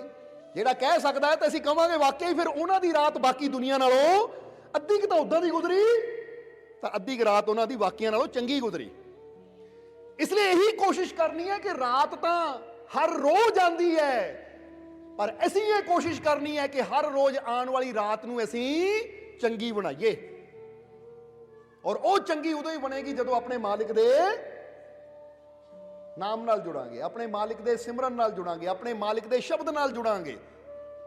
ਇਸ ਲਈ ਇਹ ਤੁਹਾਡੇ ਹੱਥ 'ਚ ਹੈ ਕਿ ਤੁਸੀਂ ਆਪਣੇ ਦਿਨ ਨੂੰ ਚੰਗਾ ਕਿੱਦਾਂ ਬਣਾਉਣਾ ਹੈ, ਆਪਣੀ ਰਾਤ ਨੂੰ ਚੰਗੀ ਕਿੱਦਾਂ ਬਣਾਉਣੀ ਹੈ। ਕਿਉਂਕਿ ਚੰਗੀ ਰਾਤ ਜਾਂ ਚੰਗਾ ਦਿਨ ਉਦੋਂ ਬਣ ਜਾਂਦਾ ਹੈ, ਜਿੱਦਾਂ ਦੱਸਿਆ ਰਾਤ ਨੂੰ ਆਰਾਮ ਵੀ ਕਰਨਾ ਹੈ। ਇਹ ਵੀ ਨਹੀਂ ਗੁਰੂ ਰਹਿਬਰ ਕਹਿੰਦੇ, ਜਾਂ ਅਸੀਂ ਤੁਹਾਨੂੰ ਇਹ ਵੀ ਨਹੀਂ ਕਹਿੰਦੇ ਕਿ ਸਾਰੀ ਰਾਤ ਬੈਠੇ ਰਹੋ, ਸੌਵੋ ਵੀ, ਪਰ ਅੰਮ੍ਰਿਤ ਵੇਲੇ ਉੱਠ ਕੇ ਸਿਮਰਨ ਵੀ ਕਰਨਾ ਹੈ। ਬੋਲੋ ਸਮਝਦੇ ਹੋ ਕਿ ਨਹੀਂ? ਹੁਣ ਕਈ ਵਾਰ ਇਨਸਾਨ ਸੋਚਦਾ ਅੰਮ੍ਰਿਤ ਵੇਲਾ ਕਿਹੜਾ ਹੈ, ਤਾਂ ਥੋੜਾ ਦੱਸ ਦਈਏ ਕਿ ਸੂਰਜ ਨਿਕਲਣ ਤੋਂ, ਜਦੋਂ ਸੂਰਜ ਨਿਕਲਣ ਦਾ ਟਾਈਮ ਹੁੰਦਾ ਨਾ, ਚੈੱਕ ਕਰੋ ਕਿ ਸੂਰਜ ਨਿਕਲਣ ਦਾ ਟਾਈਮ ਕੀ ਹੈ। ਔਰ ਅੱਜ ਕੱਲ ਤਾਂ ਬੜਾ ਸੌਖਾ ਹੈ ਕਿ ਬੰਦਾ ਸਰਚ ਕਰ ਲੈਂਦਾ ਹੈ ਕਿ ਸਨਰਾਈਜ਼ ਦਾ ਟਾਈਮ ਕੀ ਹੈ, ਸੂਰਜ ਨਿਕਲਣ ਦਾ ਟਾਈਮ ਕੀ ਹੈ। ਫਿਰ ਉਸ ਤੋਂ 96 ਮਿੰਟ ਪਿੱਛੇ ਨੂੰ ਆਪਣੀ ਘੜੀ ਲੈ ਜਾਓ, ਯਾਨੀ ਤੁਸੀਂ ਅੱਜ ਚੈੱਕ ਕਰੋ ਕੱਲ ਸੂਰਜ ਨਿਕਲਣ ਦਾ ਟਾਈਮ ਕੀ ਹੈ, ਫਿਰ 96 ਮਿੰਟ 96 ਮਿੰਟ ਪਿੱਛੇ ਚਲੇ ਜਾਓ, ਤਾਂ ਸਮਝ ਲਓ ਉਹ ਤੋਂ ਲੈ ਕੇ ਅੰਮ੍ਰਿਤ ਵੇਲੇ ਦੀ ਸ਼ੁਰੂਆਤ ਹੈ। ਕਈ ਕੀ ਕਰਦੇ ਆ, ਰਾਤ ਨੂੰ 1 ਵਜੇ ਉੱਠ ਕੇ ਬਹਿ ਜਾਂਦੇ ਅੰਮ੍ਰਿਤ ਵੇਲਾ। ਉਹ ਅੰਮ੍ਰਿਤ ਵੇਲਾ ਨਹੀਂ ਹੈ, ਉਹ ਸੌਣ ਦਾ ਵੇਲਾ ਹੈ। 1:30 ਵਜੇ ਸੌਣ ਦਾ ਵੇਲਾ ਹੈ। ਇਸ ਲਈ ਸੂਰਜ ਨਿਕਲ ਤੋਂ ਪਹਿਲਾਂ, ਸੂਰਜ ਦੀਆਂ ਕਿਰਨਾਂ ਨਿਕਲ ਤੋਂ ਪਹਿਲਾਂ, ਉਹ ਸੂਰਜ ਦੀ ਝਲਕ ਮਿਲਣ ਤੋਂ ਪਹਿਲਾਂ ਇਹ 96 ਮਿੰਟ ਪਿੱਛੇ ਚਲੇ ਜਾਈਏ, ਤਾਂ ਅਸੀਂ ਉਹ ਟਾਈਮ ਨੂੰ ਕਹਿ ਸਕਦੇ ਹਾਂ ਇਹ ਅੰਮ੍ਰਿਤ ਵੇਲੇ ਚ ਆਉਂਦਾ ਹੈ। ਇਹ ਗੁੱਡ ਫੋਰ ਹੈਲਥ, ਸਾਡੀ ਸਿਹਤ ਵਾਸਤੇ ਵੀ, ਸਾਡੇ ਮਾਈਂਡ ਵਾਸਤੇ ਯਾਨੀ ਬ੍ਰੇਨ ਵਾਸਤੇ ਵੀ ਇਹ ਟਾਈਮ ਉਚਿਤ ਹੈ। ਇਸ ਲਈ ਹਾਂ ਇਹ ਹੋ ਸਕਦਾ ਕਿ 96 ਮਿੰਟ ਪਹਿਲਾਂ ਬੰਦਾ ਥੋੜੀ ਦੇਰ ਉੱਠੇ, ਇਸ਼ਨਾਨ ਕਰਨਾ ਹੈ, ਜਾਂ ਉਹਨੇ ਆਪਣਾ ਜੋ ਜ਼ਰੂਰਤ ਪੂਰੀ ਕਰਨੀ ਹੈ, ਜ਼ਰੂਰਤ ਪੂਰੀ ਕਰਕੇ ਬੰਦਾ ਬੈਠਣ ਦੀ ਕੋਸ਼ਿਸ਼ ਕਰੇ। ਸਮਝਦੇ ਹੋ ਕਿ ਨਹੀਂ? ਇਹ ਕਿੰਨੀ ਦੇਰ ਬਣ ਜਾਂਦਾ ਹੈ? 1 ਘੰਟਾ 36 ਮਿੰਟ ਦੇ ਕਰੀਬ। ਸਮਝ ਲੈਣਾ ਸਾਰਿਆਂ ਨੇ। ਹੁਣ ਉਹਦੇ 'ਚ ਅਸੀਂ ਕਿੰਨੀ ਦੇਰ ਬੈਠ ਸਕਦੇ ਹਾਂ, ਉਹ ਬੈਠਣ ਦੀ ਕੋਸ਼ਿਸ਼ ਕਰੀਏ। ਇਹਨੂੰ ਸਮਝਣਾ ਸਾਰਿਆਂ ਨੇ। ਇਸ ਲਈ ਕੋਸ਼ਿਸ਼ ਸਾਨੂੰ ਇਹ ਕਰਨੀ ਚਾਹੀਦੀ ਹੈ ਕਿ ਰਾਤ ਵੀ ਸਾਡੀ ਉੱਤਮ ਹੋਵੇ ਤਾਂ ਦਿਨ ਵੀ ਸਾਡਾ ਉੱਤਮ ਹੋਵੇ। ਹੁਣ ਦਿਨ ਸਾਡਾ ਉੱਤਮ ਕਿੱਦਾਂ ਹੋ ਸਕਦਾ? ਉੱਤਮ ਦਾ ਮਤਲਬ ਅੱਛਾ ਕਿੱਦਾਂ ਹੋ ਸਕਦਾ ਹੈ? ਇਹਦੇ ਬਾਰੇ ਇੱਕ ਛੋਟੀ ਜਿਹੀ ਕਹਾਣੀ ਹਜ਼ੂਰ ਮੁਹੰਮਦ ਦੇ ਜੀਵਨ ਦੀ ਇੱਥੇ ਦੱਸਣਾ ਚਾਹਾਂਗੇ ਕਿ ਹਜ਼ੂਰ ਮੁਹੰਮਦ ਬੈਠੇ ਹੋਏ ਸੀ। ਜਦੋਂ ਮੁਹੰਮਦ ਸਾਹਿਬ ਬੈਠੇ ਹੋਏ ਹੈ, ਕੋਲ ਉਹਨਾਂ ਦੇ ਸਹਾਬੀ ਹੈ, ਸੇਵਕ ਹੈ, ਤਾਂ ਇੱਕ ਆਦਮੀ ਆਇਆ, ਆ ਕੇ ਹਜ਼ੂਰ ਨੂੰ ਕਹਿਣ ਲੱਗਾ, ਹਜ਼ੂਰ ਮੈਂ ਬੜਾ ਮੁਫਲਿਸ ਹਾਂ, ਮੇਰੇ ਤੇ ਕਿਰਪਾ ਕਰੋ। ਮੁਫਲਿਸ ਦਾ ਮਤਲਬ ਹੁੰਦਾ ਗਰੀਬ, ਨਿਰਧਨ, ਦੁਖੀ। ਜਿੱਦਾਂ ਬੰਦਾ ਕਹਿੰਦਾ ਬੜਾ ਗਰੀਬ ਹੈ, ਨਿਰਧਨ ਹੈ, ਬੜਾ ਦੁਖੀ ਹੈ। ਕਹਿੰਦਾ ਹਜ਼ੂਰ ਮੈਂ ਬੜਾ ਮੁਫਲਿਸ ਹਾਂ, ਮੇਰੇ ਤੇ ਕਰਮ ਕਰੋ, ਕਿਰਪਾ ਕਰੋ, ਰਹਿਮਤ ਕਰੋ ਮੇਰੇ ਤੇ। ਤਾਂ ਹਜ਼ੂਰ ਨੇ ਉਹਦੀ ਤਰਫ ਤਾਂ ਦੇਖਿਆ ਹੀ, ਮੁਸਕਰਾ ਕੇ ਆਪਣੇ ਸਹਾਬੀਆਂ ਨੂੰ ਪੁੱਛਿਆ ਹਜ਼ੂਰ ਨੇ। ਹਜ਼ੂਰ ਕਹਿੰਦੇ ਇਹ ਕਹਿ ਰਿਹਾ ਹੈ ਮੈਂ ਮੁਫਲਿਸ ਹਾਂ। ਮੁਫਲਿਸ ਦਾ ਮਤਲਬ ਫਿਰ ਦੱਸ ਦਈਏ, ਗਰੀਬ, ਨਿਰਧਨ। ਜਿੱਦਾਂ ਬੰਦਾ ਕਹਿੰਦਾ ਬੜਾ ਨਿਰਧਨ, ਦੁਖੀ ਹੈ, ਗਰੀਬ ਹੈ, ਮਜਲੂਮ ਹੈ, ਉਹਨੂੰ ਮੁਫਲਿਸ ਕਹਿ ਦਿੱਤਾ ਜਾਂਦਾ ਹੈ। ਹਜ਼ੂਰ ਕਹਿੰਦੇ ਇਹ ਕਹਿ ਰਿਹਾ ਮੈਂ ਬੜਾ ਮੁਫਲਿਸ ਹਾਂ। ਤਾਂ ਹਜ਼ੂਰ ਨੇ ਆਪਣੇ ਸੇਵਕਾਂ ਨੂੰ ਪੁੱਛਿਆ ਕਿ ਮੈਨੂੰ ਦੱਸੋ ਕਿ ਮੁਫਲਿਸ ਕਹਿੰਦੇ ਕਿਹਨੂੰ ਹੈ, ਮੁਫਲਿਸ ਦਾ ਮਤਲਬ ਕੀ ਹੈ? ਆਪਣੇ ਸੇਵਕਾਂ ਨੂੰ ਪੁੱਛਿਆ ਹਜ਼ੂਰ ਨੇ, ਇਹ ਦੱਸੋ ਮੁਫਲਿਸ ਦਾ ਮਤਲਬ ਕੀ ਹੈ? ਤਾਂ ਹੁਣ ਮੁਫਲਿਸ ਦੇ ਜੋ ਮਤਲਬ ਸੀ, ਉਹ ਮਤਲਬ ਦੇ ਮੁਤਾਬਿਕ ਇੱਕ ਨੇ ਕਿਹਾ ਜੀ ਮੁਫਲਿਸ ਦਾ ਮਤਲਬ ਹੈ ਨਿਰਧਨ, ਦੂਜੇ ਨੇ ਕਿਹਾ ਜੀ ਮੁਫਲਿਸ ਦਾ ਮਤਲਬ ਹੈ ਗਰੀਬ, ਤੀਜੇ ਨੇ ਕਿਹਾ ਜੀ ਮੁਫਲਿਸ ਦਾ ਮਤਲਬ ਹੈ ਜੇ ਕੋ ਮਾਲੋ ਜਰ ਨਾ ਹੋਵੇ, ਮਾਲ ਯਾਨੀ ਦੌਲਤ ਨਾ ਹੋਵੇ, ਜਰ ਵੀ ਕਹਿ ਦਿੰਦੇ ਆ, ਜੇਵਰਾਤ ਹੋ ਗਿਆ, ਧਨ ਹੋ ਗਿਆ, ਕਿ ਜਿਹਦੇ ਕੋਲ ਇਹ ਚੀਜ਼ਾਂ ਹੈ ਨਹੀਂ, ਖਾਣ ਨੂੰ ਰੋਟੀ ਨਾ ਹੋਵੇ, ਪਾਣ ਨੂੰ ਕੱਪੜਾ ਨਾ ਹੋਵੇ, ਰਹਿਣ ਨੂੰ ਘਰ ਨਾ ਹੋਵੇ, ਦੁਖੀ ਹੋਵੇ, ਉਹਨੂੰ ਮੁਫਲਿਸ ਕਹਿ ਦਿੱਤਾ ਜਾਂਦਾ ਹੈ। ਇਸ ਲਈ ਜਦੋਂ ਉਹਨੇ ਕਿਹਾ, ਤੀਸਰੇ ਸੇਵਾਦਾਰ ਨੇ, ਸੇਵਕ ਨੇ, ਸਹਾਬੀ ਨੇ ਕਿ ਹਜ਼ੂਰ ਮੁਫਲਿਸ ਦਾ ਮਤਲਬ ਹੈ ਜੇ ਕੋ ਮਾਲੋ ਜਰ ਨਾ ਹੋਵੇ, ਤਾਂ ਹਜ਼ੂਰ ਮੁਸਕਰਾ ਕੇ ਕਹਿਣ ਲੱਗੇ ਫਿਰ ਤੁਸੀਂ ਸਹੀ ਮਾਇਨੇ 'ਚ ਮੁਫਲਿਸ ਬਾਰੇ ਸਮਝੇ ਹੀ ਨਹੀਂ ਕਿ ਮੁਫਲਿਸ ਕਹਿੰਦੇ ਕਿਹਨੂੰ ਹੈ। ਬੋਲੋ ਸਮਝਦੇ ਹੋ ਕਿ ਨਹੀਂ? ਕਿਉਂਕਿ ਤੁਸੀਂ ਜਿੰਨੀਆਂ ਵੀ ਨਿਸ਼ਾਨੀਆਂ ਦਸੀਆਂ ਮੁਫਲਿਸ ਦੀਆਂ, ਇਹ ਬਾਹਰੀ ਤੌਰ ਤੇ ਦਸੀਆਂ, ਸਹੀ ਮਾਇਨੇ 'ਚ ਸਾਡੀ ਨਜ਼ਰਾਂ 'ਚ ਮੁਫਲਿਸ ਕੌਣ ਹੈ? ਹਜ਼ੂਰ ਕਹਿੰਦੇ ਸੁਣੋ। ਤਾਂ ਹਜ਼ੂਰ ਨੇ ਕੀ ਦੱਸਿਆ ਕਿ ਮੁਫਲਿਸ वो नहीं जिसके पास माल नहीं होता, मुफलिस वो नहीं जिसके पास माल नहीं होता, मुफलिस तो वो है जिसके पास नेक अमाल नहीं होता। जरा समझना, हजूर कहते गरीब वो नहीं है ਜਿਹਦੇ ਕੋਲ ਬਾਹਰੀ ਮਾਲ ਨਹੀਂ ਹੈ। ਬੰਦਾ ਕਹਿੰਦਾ ਪੈਸਾ ਹੈ ਨਹੀਂ, ਖਾਣ ਨੂੰ ਰੋਟੀ ਹੈ ਨਹੀਂ, ਪਾਣ ਨੂੰ ਕੱਪੜਾ ਹੈ ਨਹੀਂ, ਇਹ ਗਰੀਬ ਮੁਫਲਿਸ। ਕਹਿੰਦੇ ਸਾਡੀਆਂ ਨਜ਼ਰਾਂ 'ਚ ਮੁਫਲਿਸ ਉਹ ਹੈ ਜਿਹਦੇ ਕੋਲ ਨੇਕ ਅਮਾਲ ਨਾ ਹੋਣ। ਇਸ ਲਈ ਉਹਨਾਂ ਨੇ ਜੋ ਕਿਹਾ ਨਾ, ਇਹ ਲਾਈਨ ਆਪਣੇ ਦਿਲ ਤੇ ਲਿਖਣੀ ਹੈ ਤੁਸੀਂ, ਕਿਉਂਕਿ ਬੜੀ ਸਮਝਣ ਵਾਲੀ ਹੈ। ਅੱਜ ਇਨਸਾਨ ਰੋਣਾ ਰੋਂਦਾ ਹੈ ਕਿ ਮੈਂ ਬੜਾ ਗਰੀਬ ਹਾਂ, ਮੇਰੇ ਕੋ ਖਾਣ ਨੂੰ ਰੋਟੀ ਹੈ ਨਹੀਂ, ਮੇਰਾ ਬਿਜ਼ਨਸ ਨਹੀਂ ਚੱਲਦਾ, ਮੇਰੇ ਕੰਮਕਾਰ 'ਚ ਬਰਕਤ ਨਹੀਂ ਹੁੰਦੀ, ਜਾਂ ਮੇਰੇ ਘਰ ਦੇ ਵਿੱਚ ਖੁਸ਼ੀਆਂ ਹੈ ਨਹੀਂ, ਮੇਰੇ ਪੈਸੇ 'ਚ ਵਾਧਾ ਨਹੀਂ ਹੁੰਦਾ। ਤਾਂ ਹੁਣ ਬੰਦਾ ਕਹਿੰਦਾ ਮੈਂ ਗਰੀਬ। ਤਾਂ ਹਜ਼ੂਰ ਉਹ ਜੜ ਦੱਸ ਰਹੇ ਹੈ ਕਿ ਗਰੀਬ ਹੋਣ ਦੇ ਪਿੱਛੇ ਕਾਰਨ ਕੀ ਹੈ। ਜੇ ਅੱਜ ਤੁਹਾਡੇ ਕੰਮ 'ਚ ਬਰਕਤ ਨਹੀਂ ਹੈ, ਕਾਰਨ ਕੀ ਹੈ? ਜੇ ਅੱਜ ਤੁਹਾਡੇ ਜੀਵਨ 'ਚ ਖੁਸ਼ੀਆਂ ਨਹੀਂ ਹੈ ਤਾਂ ਕਾਰਨ ਕੀ ਹੈ? ਜੇ ਅੱਜ ਤੁਸੀਂ ਨਿਰਧਨ ਹੋ, ਗਰੀਬ ਹੋ, ਕਾਰਨ ਕੀ ਹੈ? ਉਹ ਦੱਸ ਰਹੇ ਹੈ ਕਿ ਬਾਹਰੀ ਤੌਰ ਤੇ ਤਾਂ ਬੰਦਾ ਦੇਖਦਾ ਮੇਰੀ ਜੇਬ 'ਚ ਪੈਸਾ ਹੈ ਨਹੀਂ, ਮੈਂ ਗਰੀਬ, ਪਰ ਕਾਰਨ ਨਹੀਂ ਜਾਣਦਾ ਕਿ ਕਾਰਨ ਕੀ ਹੈ ਇਹ ਗਰੀਬੀ ਦਾ, ਇਹ ਦੁੱਖਾਂ ਦਾ, ਇਹ ਪਰੇਸ਼ਾਨੀਆਂ ਦਾ ਕਾਰਨ ਕੀ ਹੈ। ਕਿ ਜਦੋਂ ਤੇਰੇ ਜੀਵਨ 'ਚ ਬੇਬਰਕਤੀ ਆਣੀ ਸ਼ੁਰੂ ਹੋ ਜਾਵੇ, ਜਦੋਂ ਤੇਰੇ ਕੰਮ 'ਚ ਰੁਕਾਵਟਾਂ ਆਣੀਆਂ ਸ਼ੁਰੂ ਹੋ ਜਾਣ, ਜਦੋਂ ਤੇਰੀ ਸਿਹਤ ਖਰਾਬ ਹੋਣੀ ਸ਼ੁਰੂ ਹੋ ਜਾਵੇ, ਜਾਂ ਜਦੋਂ ਤੇਰੇ ਘਰ ਦੇ ਵਿੱਚ ਲੜਾਈ ਝਗੜੇ ਹੋਣੇ ਸ਼ੁਰੂ ਹੋ ਜਾਣ, ਤਾਂ ਸਮਝ ਲੈ ਕਿ ਇੱਥੇ ਨੇਕ ਅਮਾਲ ਦੀ ਕਮੀ ਹੈ। ਨੇਕ ਅਮਾਲ ਸਮਝਦੇ ਹੋ ਨਾ, ਅੱਛੇ ਕਰਮਾਂ ਦੀ ਕਮੀ ਹੈ। ਇਹਦਾ ਮਤਲਬ ਤੂੰ ਦਾਨ ਦੇਣਾ, ਸਿਮਰਨ ਕਰਨਾ, ਨੇਕੀ ਕਰਨੀ ਬੰਦ ਕਰ ਦਿੱਤੀ ਹੈ। ਕਿਉਂਕਿ ਜਦੋਂ ਇਨਸਾਨ ਨੇਕ ਕਰਮ ਕਰਨੇ ਬੰਦ ਕਰ ਦਿੰਦਾ ਹੈ, ਨੇਕ ਅਮਾਲ ਕਰਨੇ ਬੰਦ ਕਰ ਦਿੰਦਾ ਹੈ, ਤਾਂ ਰੱਬ ਦੀ ਰਹਿਮਤ ਦੇ ਦਰਵਾਜ਼ੇ ਉਹਦੇ ਵਾਸਤੇ ਬੰਦ ਹੋ ਜਾਂਦੇ ਹੈ। ਤਾਂ ਫਿਰ ਇਨਸਾਨ ਦੇ ਜੀਵਨ 'ਚ ਤਕਲੀਫਾਂ, ਦੁੱਖ, ਪਰੇਸ਼ਾਨੀਆਂ, ਬੇਬਰਕਤੀ ਆਣੀ ਸ਼ੁਰੂ ਹੋ ਜਾਂਦੀ ਹੈ। ਇਸੇ ਲਈ ਕਿਹਾ ਜਾਂਦਾ ਹੈ ਕਿ ਜੇ ਜੀਵਨ 'ਚ ਤੰਗੀ ਹੈ, ਜੇ ਜੀਵਨ 'ਚ ਬਿਮਾਰੀ ਹੈ, ਜੇ ਜੀਵਨ ਦੇ ਵਿੱਚ ਪਰੇਸ਼ਾਨੀ ਹੈ, ਤਾਂ ਫਕੀਰਾਂ ਦੇ ਦਰ ਤੇ ਜਾਓ, ਬੈਠੋ। ਕਾਰਨ ਕੀ ਹੈ ਕਿ ਫਕੀਰਾਂ ਦੇ ਦਰ ਤੇ ਜਾ ਕੇ ਬੈਠਣ ਨਾਲ ਇਨਸਾਨ ਨੂੰ ਉਹ ਸਿੱਖਿਆ ਮਿਲਦੀ ਹੈ ਕਿ ਇਨਸਾਨ ਦਾ ਮਨ ਨੇਕੀਆਂ ਨਾਲ ਜੁੜਦਾ ਹੈ, ਨੇਕ ਅਮਾਲ ਦੀ ਤਰਫ ਇਨਸਾਨ ਦਾ ਮਨ ਜਾਂਦਾ ਹੈ।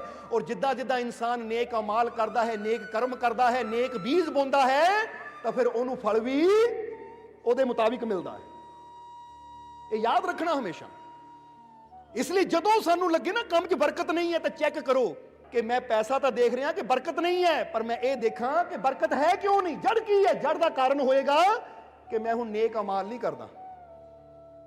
ਮੈਂ ਸਿਮਰਨ ਕਿੰਨਾ ਕੁ ਕਰਦਾ, ਮੈਂ ਸਤਸੰਗ 'ਚ ਕਿੰਨਾ ਕੁ ਜਾਂਦਾ ਹਾਂ, ਮੈਂ ਨੇਕ ਅਮਾਲ ਕਿੰਨਾ ਕਰਦਾ ਹਾਂ, ਮੈਂ ਕਿਸੇ ਨਾਲ ਮੁਸਕਰਾ ਕੇ ਕਿੰਨਾ ਕੁ ਬੋਲਦਾ। ਕਿਉਂਕਿ ਯਾਦ ਰੱਖੋ, ਨੇਕ ਅਮਾਲ ਕਿਹੜਾ ਕਿਹੜਾ ਹੁੰਦਾ ਹੈ। ਜੇ ਤੁਸੀਂ ਕਿਸੇ ਨੂੰ ਮੁਸਕਰਾ ਕੇ ਵੀ ਬੁਲਾਉਂਦੇ ਹੋ ਨਾ, ਉਹ ਵੀ ਤੁਹਾਡਾ ਨੇਕ ਅਮਾਲ ਹੈ। ਜਦੋਂ ਹੱਸ ਕੇ ਕਿਸੇ ਨੂੰ ਬੁਲਾ ਲੈਂਦੇ ਹੋ, ਤਾਂ ਜਦੋਂ ਤੁਸੀਂ ਇਦਾਂ ਦੀ ਬਾਣੀ ਬੋਲਦੇ ਹੋ ਕਿ ਅਗਲੇ ਨੂੰ ਤਕਲੀਫ ਹੋਵੇ, ਅਗਲੇ ਨੂੰ ਦੁੱਖ ਹੋਵੇ, ਤਾਂ ਉਹ ਤੁਹਾਡਾ ਬੁਰਾ ਅਮਾਲ ਹੈ।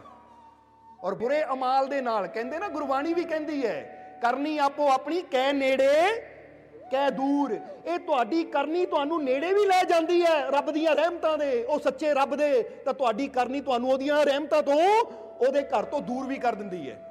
ਔਰ ਜਿੰਨਾ ਤੁਸੀਂ ਨੇੜੇ ਹੋਵੋਗੇ ਉਨਾ ਤੁਹਾਨੂੰ ਫਾਇਦਾ ਹੈ, ਜਿੰਨੇ ਤੁਸੀਂ ਦੂਰ ਹੋਵੋਗੇ ਉਨਾ ਨੁਕਸਾਨ ਕਿਹਦਾ ਹੈ? ਜਵਾਬ ਦੇ ਦਿਓ।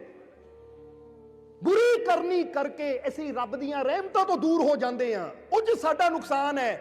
ਅੱਛੀ ਕਰਨੀ ਕਰਕੇ ਅਸੀਂ ਰੱਬ ਦੀਆਂ ਰਹਿਮਤਾਂ ਦੇ ਨੇੜੇ ਹੋ ਜਾਂਦੇ ਹਾਂ, ਉਹ 'ਚ ਸਾਨੂੰ ਫਾਇਦਾ ਹੈ। ਇਸ ਲਈ ਜੇ ਘਰ 'ਚ ਬਿਮਾਰੀ ਆਵੇ, ਘਰ 'ਚ ਕੋਈ ਤੰਗੀ ਆਵੇ, ਕੋਈ ਪਰੇਸ਼ਾਨੀ ਆਵੇ, ਤਾਂ ਜ਼ਰੂਰਤ ਹੈ ਚੈੱਕ ਕਰਨ ਦੀ ਆਪਣੇ ਅਮਾਲਾਂ ਨੂੰ, ਆਪਣੀ ਕਰਨੀ ਨੂੰ, ਆਪਣੇ ਕਰਮਾਂ ਨੂੰ, ਕਿ ਮੈਂ ਕਰਨੀ ਕੀ ਕਰ ਰਿਹਾ। ਜਿੱਦਾਂ ਜਿੱਦਾਂ ਮੈਂ ਸਿਮਰਨ ਚੋਂ ਜਾਂ ਪ੍ਰਮਾਤਮਾ ਦੀ ਇਬਾਦਤ ਤੋਂ, ਪ੍ਰਮਾਤਮਾ ਦੀ ਬੰਦਗੀ ਤੋਂ ਪਿੱਛੇ ਹੁੰਦਾ ਜਾਊਂਗਾ, ਜਿੱਦਾਂ ਜਿੱਦਾਂ ਮੈਂ ਸੇਵਾ ਤੋਂ, ਸਤਸੰਗ ਤੋਂ ਪਿੱਛੇ ਹੁੰਦਾ ਚਲਾ ਜਾਊਂਗਾ, ਤਾਂ ਇਹ ਮੈਂ ਸੇਵਾ, ਸਤਸੰਗ, ਪ੍ਰਭੂ ਦੀ ਬੰਦਗੀ ਤੋਂ ਪਿੱਛੇ ਨਹੀਂ ਜਾ ਰਿਹਾ, ਇਹ ਮੈਂ ਆਪਣੀਆਂ ਖੁਸ਼ੀਆਂ ਤੋਂ ਪਿੱਛੇ ਜਾ ਰਿਹਾ ਹਾਂ, ਇਹ ਮੈਂ ਬਰਕਤਾਂ ਤੋਂ ਪਿੱਛੇ ਜਾ ਰਿਹਾ ਹਾਂ, ਇਹ ਮੈਂ ਰੱਬ ਦੀਆਂ ਰਹਿਮਤਾਂ ਤੋਂ ਪਿੱਛੇ ਜਾ ਰਿਹਾ ਹਾਂ। ਹੁਣ ਉਹ ਰਹਿਮਤ ਤੋਂ ਮੈਂ ਪਿੱਛੇ ਜਾ ਰਿਹਾ ਹਾਂ ਜਿਸ ਰਹਿਮਤ ਦੀ ਲੋੜ ਮੈਨੂੰ ਹਰ ਕਦਮ ਤੇ, ਹਰ ਸਾਹ ਨਾਲ ਹੈ। ਜਰਾ ਸੋਚੋ, ਕਹਿੰਦੇ ਜ਼ਿੰਦਗੀ ਜੀਣ ਵਾਸਤੇ ਜਿੱਦਾਂ ਬੰਦਾ ਕਹਿੰਦਾ ਨਾ ਪਾਣੀ ਜ਼ਰੂਰੀ ਹੈ, ਭੋਜਨ ਜ਼ਰੂਰੀ ਹੈ, ਤਾਂ ਜਰਾ ਗੁਰੂਆਂ, ਰਹਿਬਰਾਂ, ਪੀਰਾਂ, ਫਕੀਰਾਂ ਦੇ ਵਚਨ ਪੜ੍ਹ ਕੇ ਦੇਖੋ, ਸੁਣ ਕੇ ਦੇਖੋ ਕੀ ਸਮਝਾਉਂਦੇ ਹੈ ਕਿ ਜ਼ਿੰਦਗੀ ਜੀਣ ਵਾਸਤੇ ਜਿੱਦਾਂ ਭੋਜਨ ਜ਼ਰੂਰੀ ਹੈ, ਪਾਣੀ ਜ਼ਰੂਰੀ ਹੈ, ਉਹਦੇ ਤੋਂ ਵੀ ਜ਼ਿਆਦਾ ਜ਼ਰੂਰੀ ਹੈ ਉਹਦੀਆਂ ਰਹਿਮਤਾਂ ਦਾ ਹੋਣਾ। ਇਹ ਸਮਝ ਲੈਣਾ। ਇਸ ਲਈ ਆਪਣੇ ਅਮਾਲ ਚੈੱਕ ਕਰਨ ਦੀ ਸਾਨੂੰ ਜ਼ਰੂਰਤ ਹੈ, ਆਪਣੇ ਆਪ ਨੂੰ ਚੈੱਕ ਕਰਨ ਦੀ ਸਾਨੂੰ ਜ਼ਰੂਰਤ ਹੈ ਕਿ ਅਗਰ ਮੇਰੇ ਜੀਵਨ 'ਚ ਪਰੇਸ਼ਾਨੀਆਂ ਵੱਧ ਰਹੀਆਂ ਹੈ, ਤਾਂ ਇਹਦਾ ਮਤਲਬ ਹੈ ਹੁਣ ਵਕਤ ਆ ਗਿਆ ਹੈ ਨੇਕ ਅਮਾਲ ਕਰਨ ਦਾ, ਨੇਕ ਕਰਨੀ ਕਰਨ ਦਾ, ਨੇਕ ਅਮਲ ਕਰਨ ਦਾ। ਬੋਲੋ ਸਮਝਦੇ ਹੋ ਕਿ ਨਹੀਂ? ਜਿੱਦਾਂ ਬੰਦਾ ਕਹਿੰਦਾ ਨਾ ਬਿਮਾਰੀ ਵੱਧ ਰਹੀ ਹੈ ਤਾਂ ਹੁਣ ਡਾਕਟਰ ਕੋਲ ਜਾਣ ਦਾ ਟਾਈਮ ਆ ਗਿਆ, ਪਰ ਇੱਥੇ ਤੁਹਾਨੂੰ ਕੀ ਕਹਾਂਗੇ, ਜੀਵਨ 'ਚ ਦੁੱਖ ਵੱਧ ਰਹੇ ਹੈ, ਤੇ ਇਹਦਾ ਮਤਲਬ ਹੁਣ ਵਕਤ ਆ ਗਿਆ ਹੈ ਆਪਣੀਆਂ ਨੇਕੀਆਂ ਨੂੰ ਵਧਾਉਣ ਦਾ, ਆਪਣੀਆਂ ਅੱਛਾਈਆਂ ਨੂੰ ਵਧਾਉਣ ਦਾ, ਆਪਣੇ ਅੱਛੇ ਅਮਾਲਾਂ ਨੂੰ ਵਧਾਉਣ ਦਾ।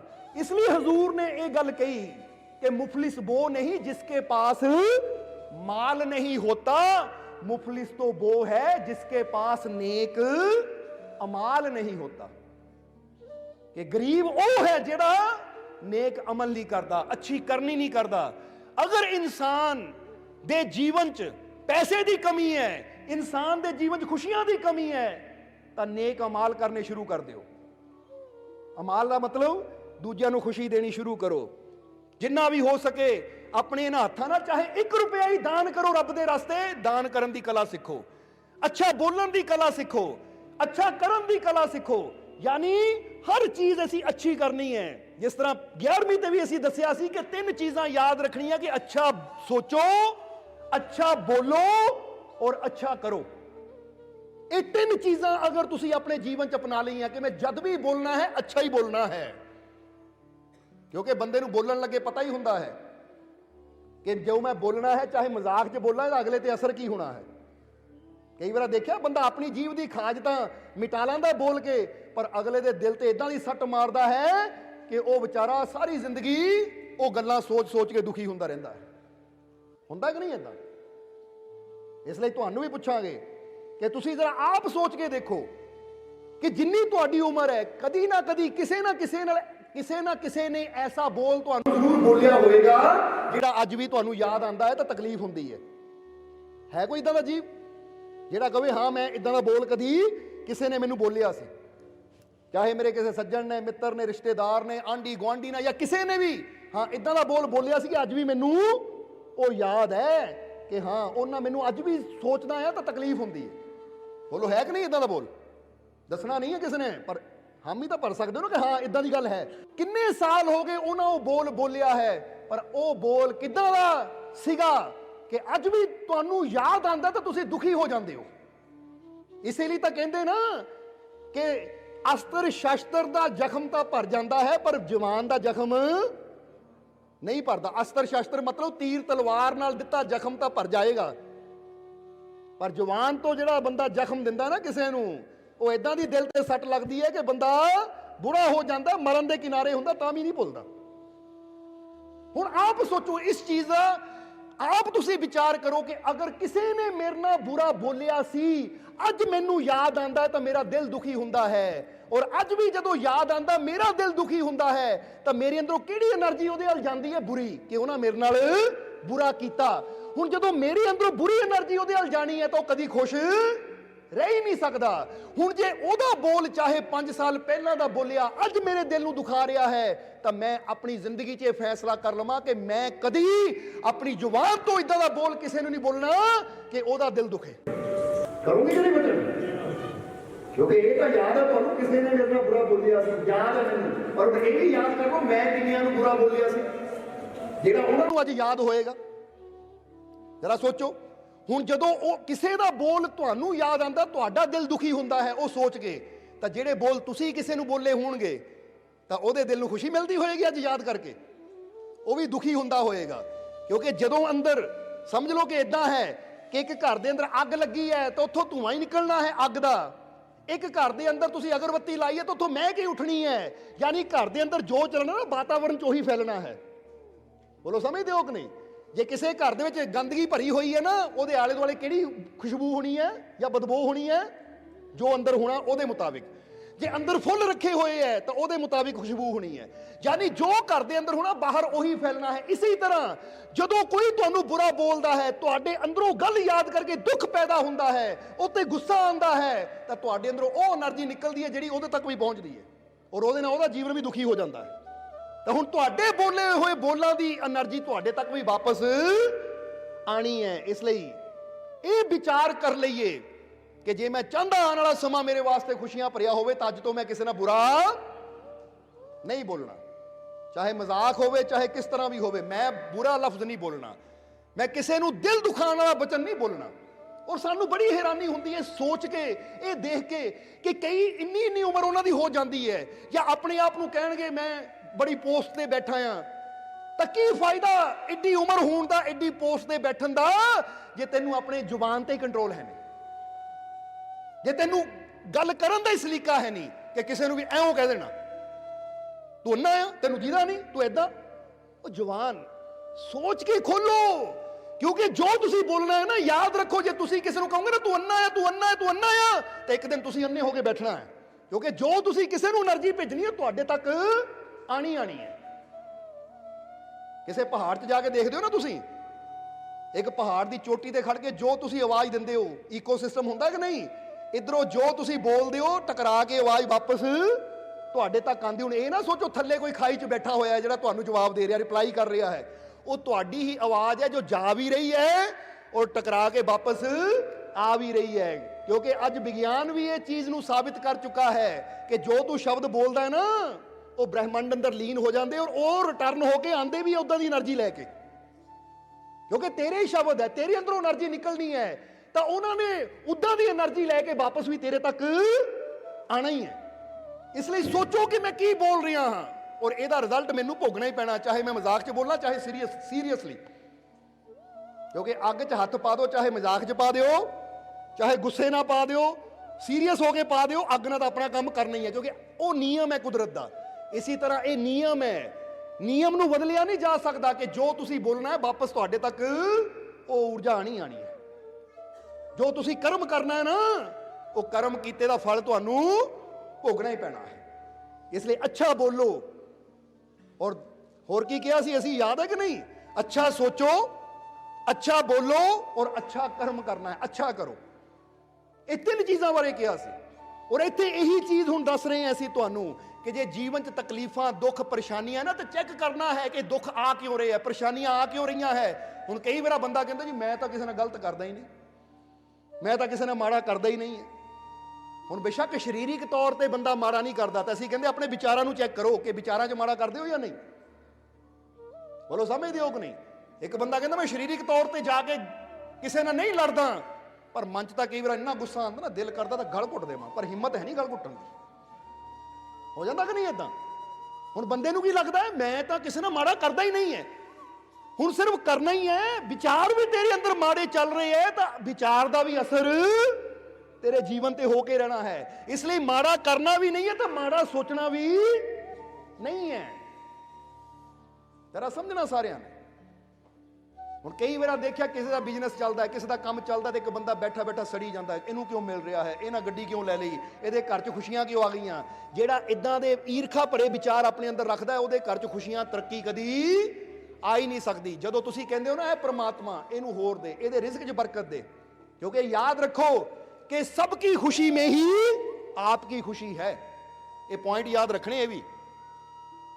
ਜਦੋਂ ਤੁਸੀਂ ਕਹਿੰਦੇ ਮੈਨੂੰ ਖੁਸ਼ੀ ਮਿਲੇ ਪਰ ਦੂਜਾ ਖੁਸ਼ੀ ਕਿਉਂ ਪਾ ਰਿਹਾ, ਉਹਨੂੰ ਖੁਸ਼ੀਆਂ ਕਿਉਂ ਮਿਲ ਰਹੀਆਂ ਹੈ, ਤਾਂ ਤੁਸੀਂ ਸਿਰਫ ਉਹਦੀਆਂ ਖੁਸ਼ੀਆਂ ਤੇ ਨਹੀਂ ਰੋਕ ਲਾ ਰਹੇ ਜਾਂ ਉਹਦੀਆਂ ਖੁਸ਼ੀਆਂ ਨੂੰ ਦੇਖ ਕੇ ਨਹੀਂ ਸੜ ਰਹੇ। ਤੁਸੀਂ ਕੁਦਰਤ ਨੂੰ ਜੋ ਸੰਦੇਸ਼ ਭੇਜ ਰਹੇ ਹੋ ਕਿ ਉਹਨੂੰ ਖੁਸ਼ੀਆਂ ਕਿਉਂ ਮਿਲ ਰਹੀਆਂ ਹੈ, ਤਾਂ ਕੁਦਰਤ ਕਹਿੰਦੀ ਅੱਛਾ ਇਹਨੂੰ ਖੁਸ਼ੀਆਂ ਨਾਲ ਇੰਨੀ ਜਲਨ ਹੈ ਤਾਂ ਫਿਰ ਇਹਨੂੰ ਕਦੀ ਖੁਸ਼ੀ ਦੇਣੀ ਨਹੀਂ। ਕਿਉਂਕਿ ਜਿਹੜਾ ਦੂਜੇ ਦੀ ਚੀਜ਼ ਨੂੰ ਦੇਖ ਕੇ ਇੰਨਾ ਸੜ ਰਿਹਾ, ਜਦੋਂ ਇਹਨੂੰ ਮਿਲੇਗੀ ਤਾਂ ਇਹਨੂੰ ਕਿੰਨੀ ਤਕਲੀਫ ਹੋਏਗੀ। ਇਹ ਕੁਦਰਤ ਸੋਚ ਰਹੀ ਹੈ, ਨਿਯਮ ਹੈ ਕੁਦਰਤ ਦਾ। ਤਾਂ ਜਦੋਂ ਕੁਦਰਤ ਕਹੇਗੀ ਕਿ ਤੁਸੀਂ ਕਹਿੰਦੇ ਹੋ ਪ੍ਰਮਾਤਮਾ ਇਹਨੂੰ ਹੋਰ ਰਿਜ਼ਕ ਦੇ, ਹੋਰ ਬਰਕਤ ਦੇ, ਹੋਰ ਖੁਸ਼ੀਆਂ ਦੇ, ਤਾਂ ਰੱਬ ਕੀ ਕਹਿੰਦਾ ਹੈ, ਅੱਛਾ ਇਹਨੂੰ ਖੁਸ਼ੀਆਂ ਇੰਨੀਆਂ ਚੰਗੀਆਂ ਲੱਗਦੀਆਂ, ਸਭ ਦੇ ਵਾਸਤੇ ਖੁਸ਼ੀ ਮੰਗ ਰਿਹਾ ਹੈ, ਤਾਂ ਜਾਓ ਫਿਰ ਇਹਦੀ ਜ਼ਿੰਦਗੀ ਨੂੰ ਮੈਂ ਦੁੱਗਣੀਆਂ ਤਿਗਣੀਆਂ ਖੁਸ਼ੀਆਂ ਨਾਲ ਭਰ ਦੇਣਾ।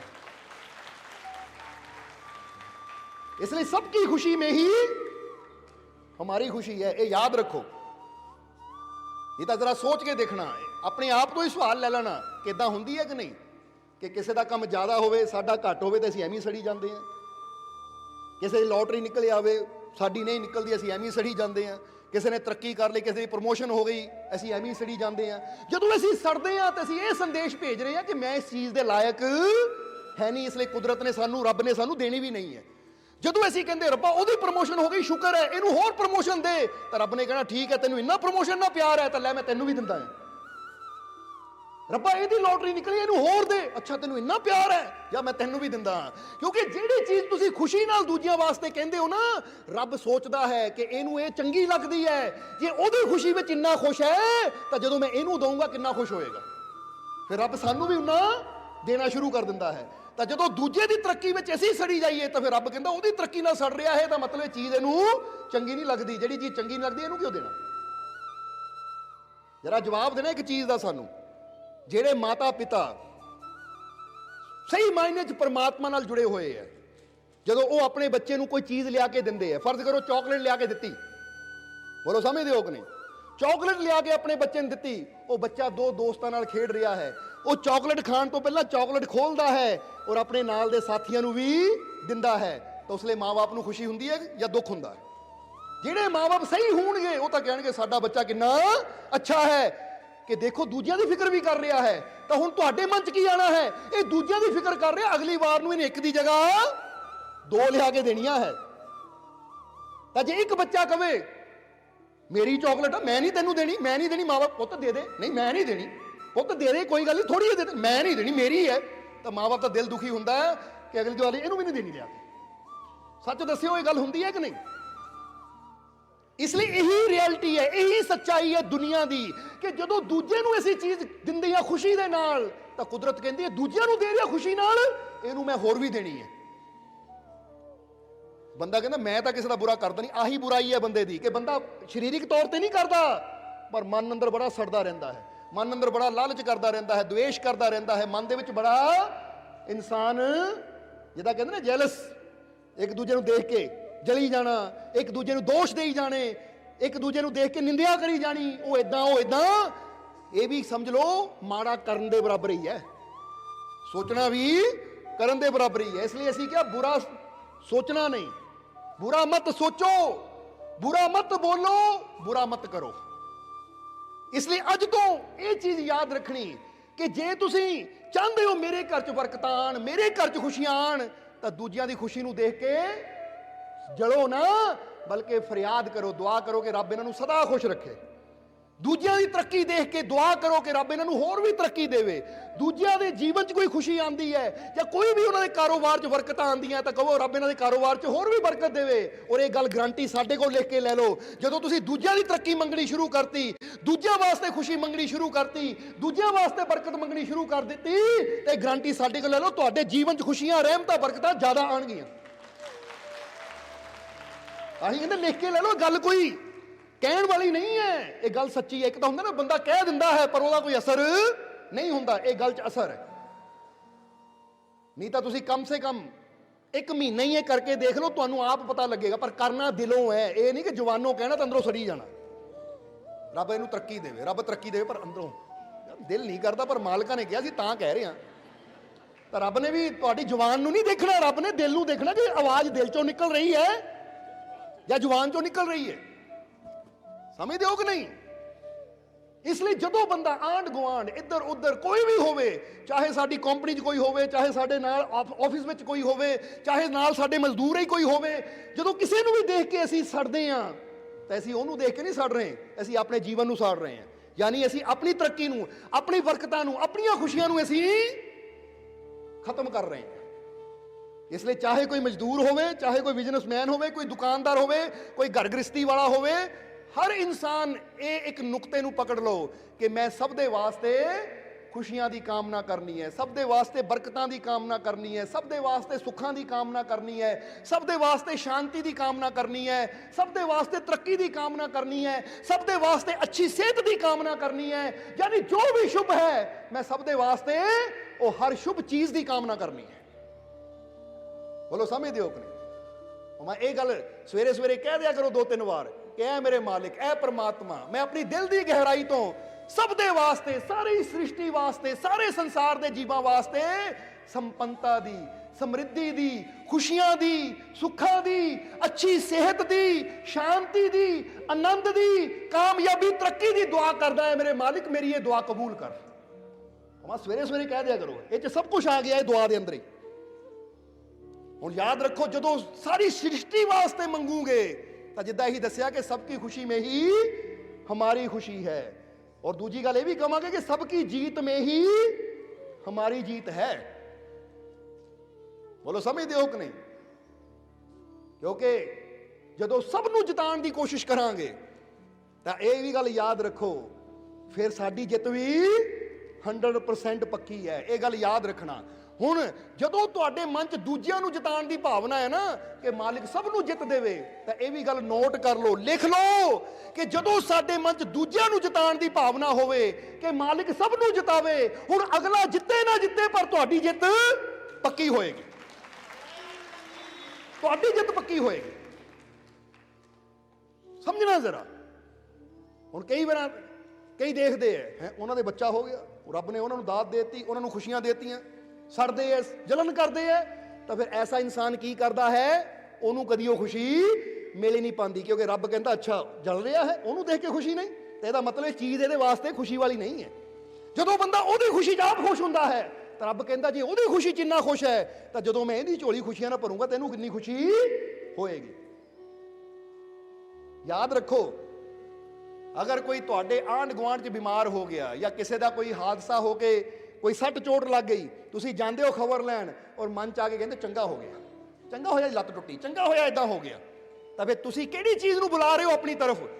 ਜੋ ਉਹਦੀ ਘਟਨਾ 'ਚ ਤੁਹਾਨੂੰ ਚੰਗਾ ਲੱਗ ਰਿਹਾ ਨਾ, ਚੰਗਾ ਹੋਇਆ, ਤਾਂ ਰੱਬ ਨੇ ਕਹਿਣਾ ਆਹ ਚੀਜ਼ ਇਹਨੂੰ ਚੰਗੀ ਲੱਗਦੀ ਹੈ, ਔਰ ਇਹ ਚੀਜ਼ ਇਹਨੂੰ ਚੰਗੀ ਲੱਗਦੀ ਤੇ ਇਹਨੂੰ ਵੀ ਇਹ ਜ਼ਰੂਰ ਦੇਵਾਂ। ਬੋਲੋ ਸਮਝਦੇ ਹੋ ਕਿ ਨਹੀਂ? ਇੱਥੇ ਮਹਾਤਮਾ ਗਾਂਧੀ ਦੇ ਜੀਵਨ ਦੀ ਘਟਨਾ ਦੱਸਾਂਗੇ, ਸੱਚੀ ਘਟਨਾ, ਫਿਰ ਤੁਹਾਨੂੰ ਪਤਾ ਲੱਗ ਜਾਏਗਾ ਕਿ ਜੋ ਚੀਜ਼ ਚੰਗੀ ਲੱਗਦੀ ਕਿੱਦਾਂ ਜ਼ਿਆਦਾ ਮਿਲਦੀ ਹੈ ਸਾਨੂੰ। ਕਹਿੰਦੇ ਮਹਾਤਮਾ ਗਾਂਧੀ, ਉਹਨਾਂ ਦਾ ਇੱਕ ਨਿਯਮ ਸੀ ਮਹਾਤਮਾ ਗਾਂਧੀ ਦੇ ਆਸ਼ਰਮ ਦਾ, ਯਾਨੀ ਜਿੱਥੇ ਉਹ ਰਹਿੰਦੇ ਸੀ, ਕਿ ਜਦੋਂ ਭੋਜਨ ਕੀਤਾ ਜਾਂਦਾ ਸੀ ਤਾਂ ਭੋਜਨ ਵਿੱਚ ਨਿੰਮ ਦੀ ਚਟਨੀ ਵੀ ਜ਼ਰੂਰ ਰੱਖਦੇ ਹੁੰਦੇ ਸੀ। ਨਿੰਮ ਪਤਾ ਹੀ ਹੈ ਕਿੰਨੀ ਕੜਵੀ ਹੁੰਦੀ ਹੈ, ਕੌਲੀ ਵਿੱਚ ਨਿੰਮ ਦੀ ਚਟਨੀ ਬਣਾ ਕੇ ਮਹਾਤਮਾ ਗਾਂਧੀ ਦੇ ਭੋਜਨ 'ਚ ਸ਼ਾਮਿਲ ਸੀ। ਤਾਂ ਜਿਹਨਾਂ ਵੀ ਉਹਨਾਂ ਨਾਲ ਭੋਜਨ ਕਰਨਾ ਹੁੰਦਾ ਸੀ ਉਹਨਾਂ ਨੂੰ ਵੀ ਨਿੰਮ ਦੀ ਚਟਨੀ ਭੋਜਨ ਦੇ ਨਾਲ ਪਰੋਸੀ ਜਾਂਦੀ ਸੀ, ਦਿੱਤੀ ਜਾਂਦੀ ਸੀ। ਹੁਣ ਨਿੰਮ ਦੀ ਚਟਨੀ ਕੜਵੀ, ਪਰ ਮਹਾਤਮਾ ਗਾਂਧੀ ਖਾ ਲੈਂਦੇ ਸੀ। ਕਿਉਂਕਿ ਕਹਿੰਦੇ ਸਵਾਦਾਂ 'ਚ ਉੱਪਰ ਉੱਠਣਾ ਚਾਹੀਦਾ ਸਾਨੂੰ, ਕੜਵਾ ਕੀ ਕੁਸੈਲਾ ਕੀ ਤਾਂ ਮਿੱਠਾ ਕੀ, ਪਰ ਇਨਸਾਨ ਹੈ ਕਿ ਸਵਾਦਾਂ 'ਚ ਹੀ ਆਪਣੀ ਜ਼ਿੰਦਗੀ ਨੂੰ ਬਰਬਾਦ ਕਰ ਦਿੰਦਾ ਹੈ। ਹੁਣ ਇੱਕ ਪੱਤਰਕਾਰ ਜਦੋਂ ਮਹਾਤਮਾ ਗਾਂਧੀ ਦਾ ਇੰਟਰਵਿਊ ਲੈਣ ਵਾਸਤੇ ਆਇਆ ਤਾਂ ਉਸ ਵੇਲੇ ਭੋਜਨ ਦਾ ਟਾਈਮ ਸੀ। ਮਹਾਤਮਾ ਗਾਂਧੀ ਨੇ ਕਿਹਾ ਇੰਟਰਵਿਊ ਬਾਅਦ 'ਚ ਦੇਵਾਂਗੇ, ਪਹਿਲਾਂ ਭੋਜਨ ਕਰਾਓ ਇਹਨੂੰ ਵੀ। ਹੁਣ ਜਦੋਂ ਪੱਤਰਕਾਰ ਦੇ ਸਾਹਮਣੇ, ਉਸ ਰਿਪੋਰਟਰ ਦੇ ਸਾਹਮਣੇ ਥਾਲੀ ਰੱਖੀ ਗਈ ਭੋਜਨ ਦੀ, ਕੋਲੀਆਂ ਵਿੱਚ ਦਾਲ ਹੈ, ਸਬਜ਼ੀ ਹੈ, ਮਿੱਠਾ ਹੈ, ਯਾਨੀ ਜੋ ਵੀ ਸੀ ਸਭ ਕੁਝ ਸੀ, ਨਾਲ ਚਟਨੀ ਵੀ ਸੀ। ਤਾਂ ਪੱਤਰਕਾਰ ਨੇ ਸੋਚਿਆ ਹਰਾ ਹਰਾ ਕੀ ਹੈ, ਸ਼ਾਇਦ ਪੁਦੀਨੇ ਦੀ ਚਟਨੀ ਹੋਏਗੀ। ਉਹਨਾਂ ਮਾੜੀ ਉਂਗਲੀ ਲਾ ਕੇ ਦੇਖੀ, ਉਹ ਤਾਂ ਕੋੜੀ ਸੀ, ਜ਼ਹਿਰ ਵਰਗੀ। ਉਹ ਕਹਿੰਦੇ ਇਹ ਕੀ? ਤਾਂ ਬਰਤਾਨ ਵਾਲੇ ਨੇ ਕਿਹਾ, ਸੇਵਕ ਨੇ, ਕਹਿੰਦਾ ਜੀ ਇਹ ਨੀਮ ਦੀ ਚਟਨੀ ਹੈ, ਨਿੰਮ ਦੀ ਚਟਨੀ ਹੈ। ਹੁਣ ਪੱਤਰਕਾਰ ਨੇ ਸੋਚਿਆ, ਕਨਫਿਊਜ਼ ਹੋ ਗਿਆ ਵਿਚਾਰਾ ਕਿ ਜੇ ਮੈਂ ਭੋਜਨ ਤੋਂ ਬਾਅਦ ਖਾਵਾਂ ਇਹਨੂੰ ਤਾਂ ਸਾਰੇ ਭੋਜਨ ਦਾ ਸਵਾਦ ਚਲਾ ਜਾਣਾ, ਕਿਤੇ ਉਲਟੀ ਨਾ ਆ ਜਾਵੇ।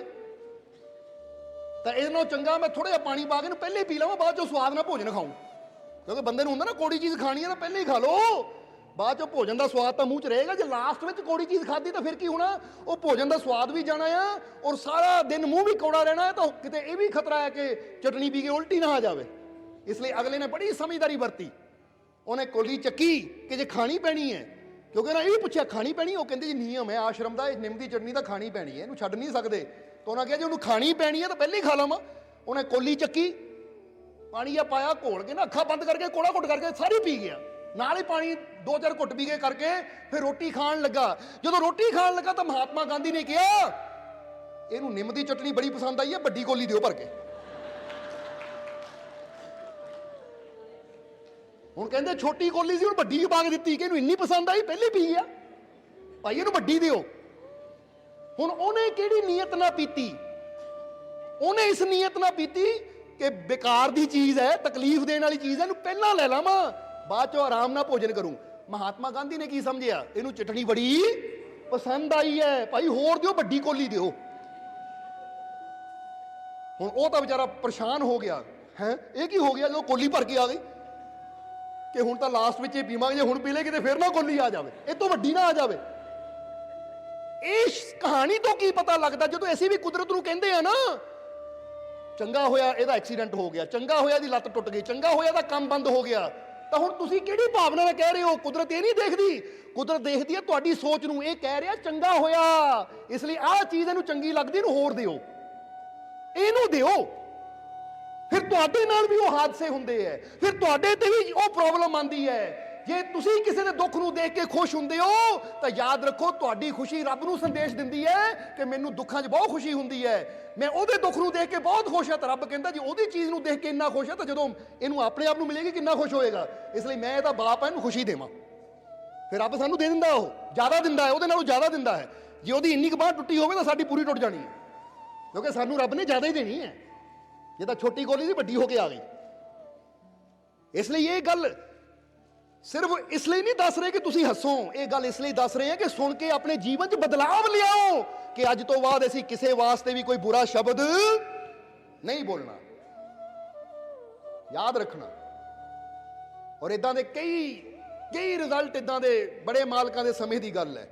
ਇੱਕ ਔਰਤ ਆਈ, ਉਹਦਾ 12 ਸਾਲ ਦਾ ਬੱਚਾ ਸੀ। ਹੁਣ 12 ਸਾਲ ਦਾ ਬੱਚਾ ਸੀ, ਉਹ ਬੱਚੇ ਨੂੰ 2 ਤਕਲੀਫਾਂ ਸੀ, 2 ਤਕਲੀਫਾਂ ਸੀ। ਇੱਕ ਤਾਂ ਉਹਦੀ ਅੱਖਾਂ ਭੈਂਗੀਆਂ ਸੀ ਥੋੜੀਆਂ ਜਿਹੀਆਂ। ਉਹ ਜਿਸਲੇ ਉਹ ਦੂਸਰਾ ਬਾਥਰੂਮ ਕਰਦਾ ਸੀ ਤਾਂ ਲੜਕੇ ਦਾ ਬਾਥਰੂਮ ਜਿਹੜਾ ਪਿੱਛੇ ਨੂੰ ਜਾਂਦਾ ਸੀ। ਬੋਲੋ ਸਮਝਦੇ ਹੋ ਕਿ ਨਹੀਂ? ਉਹਨੇ ਆ ਕੇ ਮਾਲਕਾ ਕੋ ਬੇਨਤੀ ਕੀਤੀ ਕਿ ਮਾਲਕੋ ਪਹਿਲੀ ਵਾਰ ਆਏ, ਰਹਿਮਤ ਕਰੋ। ਮਾਲਕਾ ਨੇ ਅੱਖਾਂ ਬੰਦ ਕੀਤੀਆਂ ਤਾਂ ਅੱਖਾਂ ਖੋਲ ਕੇ ਮਾਲਕ ਕਹਿਣ ਲੱਗੇ, ਬੀਬੀ ਯਾਦ ਹੈ ਕੁਛ ਤੈਨੂੰ? ਕਹਿੰਦੀ ਕੀ? ਕਹਿੰਦੇ ਤੁਹਾਡੇ ਜਦੋਂ ਤੇਰੀ ਸ਼ਾਦੀ ਨਹੀਂ ਹੋਈ ਸੀ ਨਾ ਤਾਂ ਤੁਹਾਡੇ ਗੁਆਂਢ 'ਚ ਇੱਕ ਪਰਿਵਾਰ ਸੀ, ਉਹਦਾ ਇੱਕ ਬੱਚਾ ਸੀ, ਉਹਦੀਆਂ ਅੱਖਾਂ ਭੈਂਗੀਆਂ ਸੀ। ਤਾਂ ਤੂੰ ਕੀ ਕਹਿੰਦੀ ਹੁੰਦੀ ਸੀ? ਆਹ ਦੇਖ ਇਹ ਭੈਂਗਾ ਆ ਗਿਆ, ਭੈਂਗਾ ਆ ਗਿਆ, ਭੈਂਗਾ ਆ ਗਿਆ, ਦੇਖ ਇਹ ਬਾਥਰੂਮ ਕਰਦਾ ਊਂਠ ਵਾਂਗੂ, ਊਂਠ ਵਾਂਗੂ ਬਾਥਰੂਮ ਕਰਦਾ ਇਹ, ਯਾਨੀ ਪਿਸ਼ਾਬ ਕਰਦਾ ਊਂਠ ਵਾਂਗੂ। ਕਹਿੰਦੇ ਉਹ ਤੂੰ ਉਹਨੂੰ ਨਿੰਦਦੀ ਸੀ ਨਾ, ਤਾਂ ਕੁਦਰਤ ਨੇ ਤੈਨੂੰ ਔਲਾਦ ਦਿੱਤੀ ਤਾਂ ਉਹ ਸਾਰੇ ਗੁਣ ਤੇ ਚ ਪਾ ਕੇ ਭੇਜੇ। ਜਰਾ ਯਾਦ ਰੱਖਣਾ, ਕਿਉਂਕਿ ਤਾਂ ਹੀ ਕਹਿੰਦੇ ਜੈਸਾ ਬੀਜੇ ਸੋ ਲੁਣੇ ਕਰਮਾ ਸੰਦਰਾ ਖੇਤ। ਜੇ ਅੱਜ ਤੁਸੀਂ ਕਿਸੇ ਨੂੰ ਦੇਖ ਕੇ ਮਜ਼ਾਕ ਉਡਾਉਂਦੇ ਹੋ ਨਾ, ਉਹ ਦੇਖ ਲੈ ਕਿੱਦਾਂ ਠੋਕਰਾਂ ਖਾਂਦਾ, ਉਹ ਦੇਖ ਲੈ ਉਹਨੂੰ ਤੁਰਨਾ ਨਹੀਂ ਆਉਂਦਾ, ਤਾਂ ਯਾਦ ਰੱਖੋ ਜਲਦੀ ਤੁਹਾਡੀ ਚਾਲ ਵੀ ਕੁਦਰਤ ਨੇ ਵਿਗਾੜ ਦੇਣੀ ਹੈ। ਇਸ ਲਈ ਮਜ਼ਾਕ ਨਾ ਕਰੋ ਕਿਸੇ ਦਾ ਮਜ਼ਾਕ ਨਾ ਉਡਾਓ। ਕਿਉਂਕਿ ਇੱਕ ਗੱਲ ਹਮੇਸ਼ਾ ਯਾਦ ਰੱਖੋ, ਚਾਹੇ ਕੋਈ ਅਮੀਰ ਹੈ ਗਰੀਬ ਹੈ, ਅਮੀਰ ਦਾ ਤਾਂ ਬੰਦਾ ਮਜ਼ਾਕ ਉੱਦੇ ਨਹੀਂ ਉਡਾਉਂਦਾ ਕਿ ਲੈ ਵੀ ਅਮੀਰ ਦਾ ਮਜ਼ਾਕ ਉਡਾਇਆ ਤਾਂ ਮਹਿੰਗਾ ਪੈ ਜਾਏਗਾ। ਤਾਂ ਇਹ ਵੀ ਯਾਦ ਰੱਖੋ ਕਿ ਅਮੀਰ ਕੋ ਜੇ ਪੈਸਾ ਹੈ ਨਾ, ਅਮੀਰ ਕੋ ਜੇ ਸ਼ਕਤੀ ਹੈ, ਤਾਂ ਗਰੀਬ ਦਾ ਮਜ਼ਾਕ ਵੀ ਨਾ ਉਡਾਓ, ਕਿਉਂਕਿ ਗਰੀਬ ਦਾ ਵੀ ਰੱਬ ਦੇਖਦਾ ਹੈ। ਸਮਝਦੇ ਹੋ ਕਿ ਨਹੀਂ? ਸਭ ਨੂੰ ਤਾਂ ਉਹੀ ਬਣਾਉਣ ਵਾਲਾ ਹੈ। ਇਸ ਲਈ ਅਸੀਂ ਕਿਹਾ ਕੁਝ ਪੁਆਇੰਟ ਦੱਸਣੇ ਆ ਤੁਹਾਨੂੰ, ਤਾਂ ਕਿ ਤੁਸੀਂ ਉਹਨਾਂ ਪੁਆਇੰਟਾਂ ਨੂੰ ਸਮਝ ਕੇ ਆਪਣੇ ਜੀਵਨ ਨੂੰ ਸਿੱਖ ਸਕੋ। ਕਿਉਂਕਿ ਪੁਆਇੰਟ ਉਹੀ ਜਿਹਨੂੰ ਹੁਣੇ ਹੀ ਸਿੱਖ ਸਕਦੇ ਹੋ ਤੁਸੀਂ। ਇਹਦੇ ਵਾਸਤੇ ਕੋਈ ਮਹੀਨਿਆਂ ਦੀ ਪ੍ਰੈਕਟਿਸ ਕਰਨ ਦੀ ਲੋੜ ਨਹੀਂ ਹੈ ਕਿ ਮੈਂ ਘਰ ਜਾ ਕੇ ਪ੍ਰੈਕਟਿਸ ਕਰੂੰਗਾ। ਇਹ ਕੋਈ ਸਾਈਕਲ ਚਲਾਉਣਾ ਨਹੀਂ ਹੈ, ਗੱਡੀ ਚਲਾਉਣੀ ਨਹੀਂ ਹੈ ਕਿ ਮੈਨੂੰ ਮਹੀਨਾ ਪ੍ਰੈਕਟਿਸ ਕਰਨੀ ਪਏਗੀ ਫੇਰ ਆਣੀ ਹੈ। ਇਹ ਤਾਂ ਹੁਣੇ ਹੀ ਹੋ ਜਾਏਗੀ ਜੇ ਹੁਣੇ ਹੀ ਤੁਸੀਂ ਅੰਦਰ ਫੈਸਲਾ ਲੈ ਲਵੋ। ਅੱਜ ਤੋਂ ਮੈਂ ਆਪਣੇ ਆਪ ਨਾਲ ਵਾਅਦਾ ਕਰਦਾ ਹਾਂ, ਆਪਣੇ ਅੰਦਰ ਬੈਠੇ ਆਪਣੇ ਮਾਲਿਕ ਨਾਲ ਵਾਅਦਾ ਕਰਦਾ ਹਾਂ ਕਿ ਅੱਜ ਤੋਂ ਮੈਂ ਬੁਰਾ ਸੋਚਣਾ ਨਹੀਂ ਹੈ, बुरा बोलना नहीं है और बुरा करना नहीं है। आज ही फैसला कर लो, आज तो मैं सोचना भी अच्छा है, अपने वास्ते भी और सब दे वास्ते। बोलो समझते हो कि नहीं? सब दे वास्ते अच्छा सोचना। बोलो कर दो कि नहीं फैसला? अज जे जीवन च खुशियां चाहिए फैसला करना पैना है। नहीं तो याद रखो, जिदा पहले ही दसिया, मुफलिस वो नहीं जिसके पास माल नहीं होता, मुफलिस तो वो है जिसके पास नेक अमाल नहीं होता। ਜੇ ਤੁਹਾਡੇ ਜੀਵਨ 'ਚ ਨੇਕ ਅਮਾਲ ਹੈ ਨਹੀਂ ਤਾਂ ਫਿਰ ਤੁਸੀਂ ਗਰੀਬ ਹੋ, ਫਿਰ ਤੁਹਾਨੂੰ ਕੋਈ ਅਮੀਰ ਕਰ ਹੀ ਨਹੀਂ ਸਕਦਾ। ਤਾਂ ਜੇ ਤੁਸੀਂ ਅੱਜ ਹੀ ਆਪਣੀ ਮੁਫਲਿਸੀ, ਆਪਣੀ ਗਰੀਬੀ, ਆਪਣੀ ਨਿਰਧਨਤਾ, ਆਪਣੇ ਦੁੱਖਾਂ ਨੂੰ ਦੂਰ ਕਰਨਾ ਚਾਹੁੰਦੇ ਹੋ ਤਾਂ ਅੱਜ ਹੀ ਫੈਸਲਾ ਲੈ ਲਓ। ਮੈਂ ਦਿਮਾਗ 'ਚ ਵੀ ਅੱਛਾ ਸੋਚਣਾ ਹੈ, ਮੇਰੇ ਥਾਟ ਵੀ ਪੋਜ਼ਿਟਿਵ ਹੋਣ, ਅੱਛੇ ਹੋਣ, ਮੇਰੇ ਬੋਲ ਵੀ ਅੱਛੇ ਹੋਣ, ਮੇਰੀ ਕਰਨੀ ਵੀ ਕੀ ਹੋਵੇ? ਅੱਛੀ ਹੋਵੇ।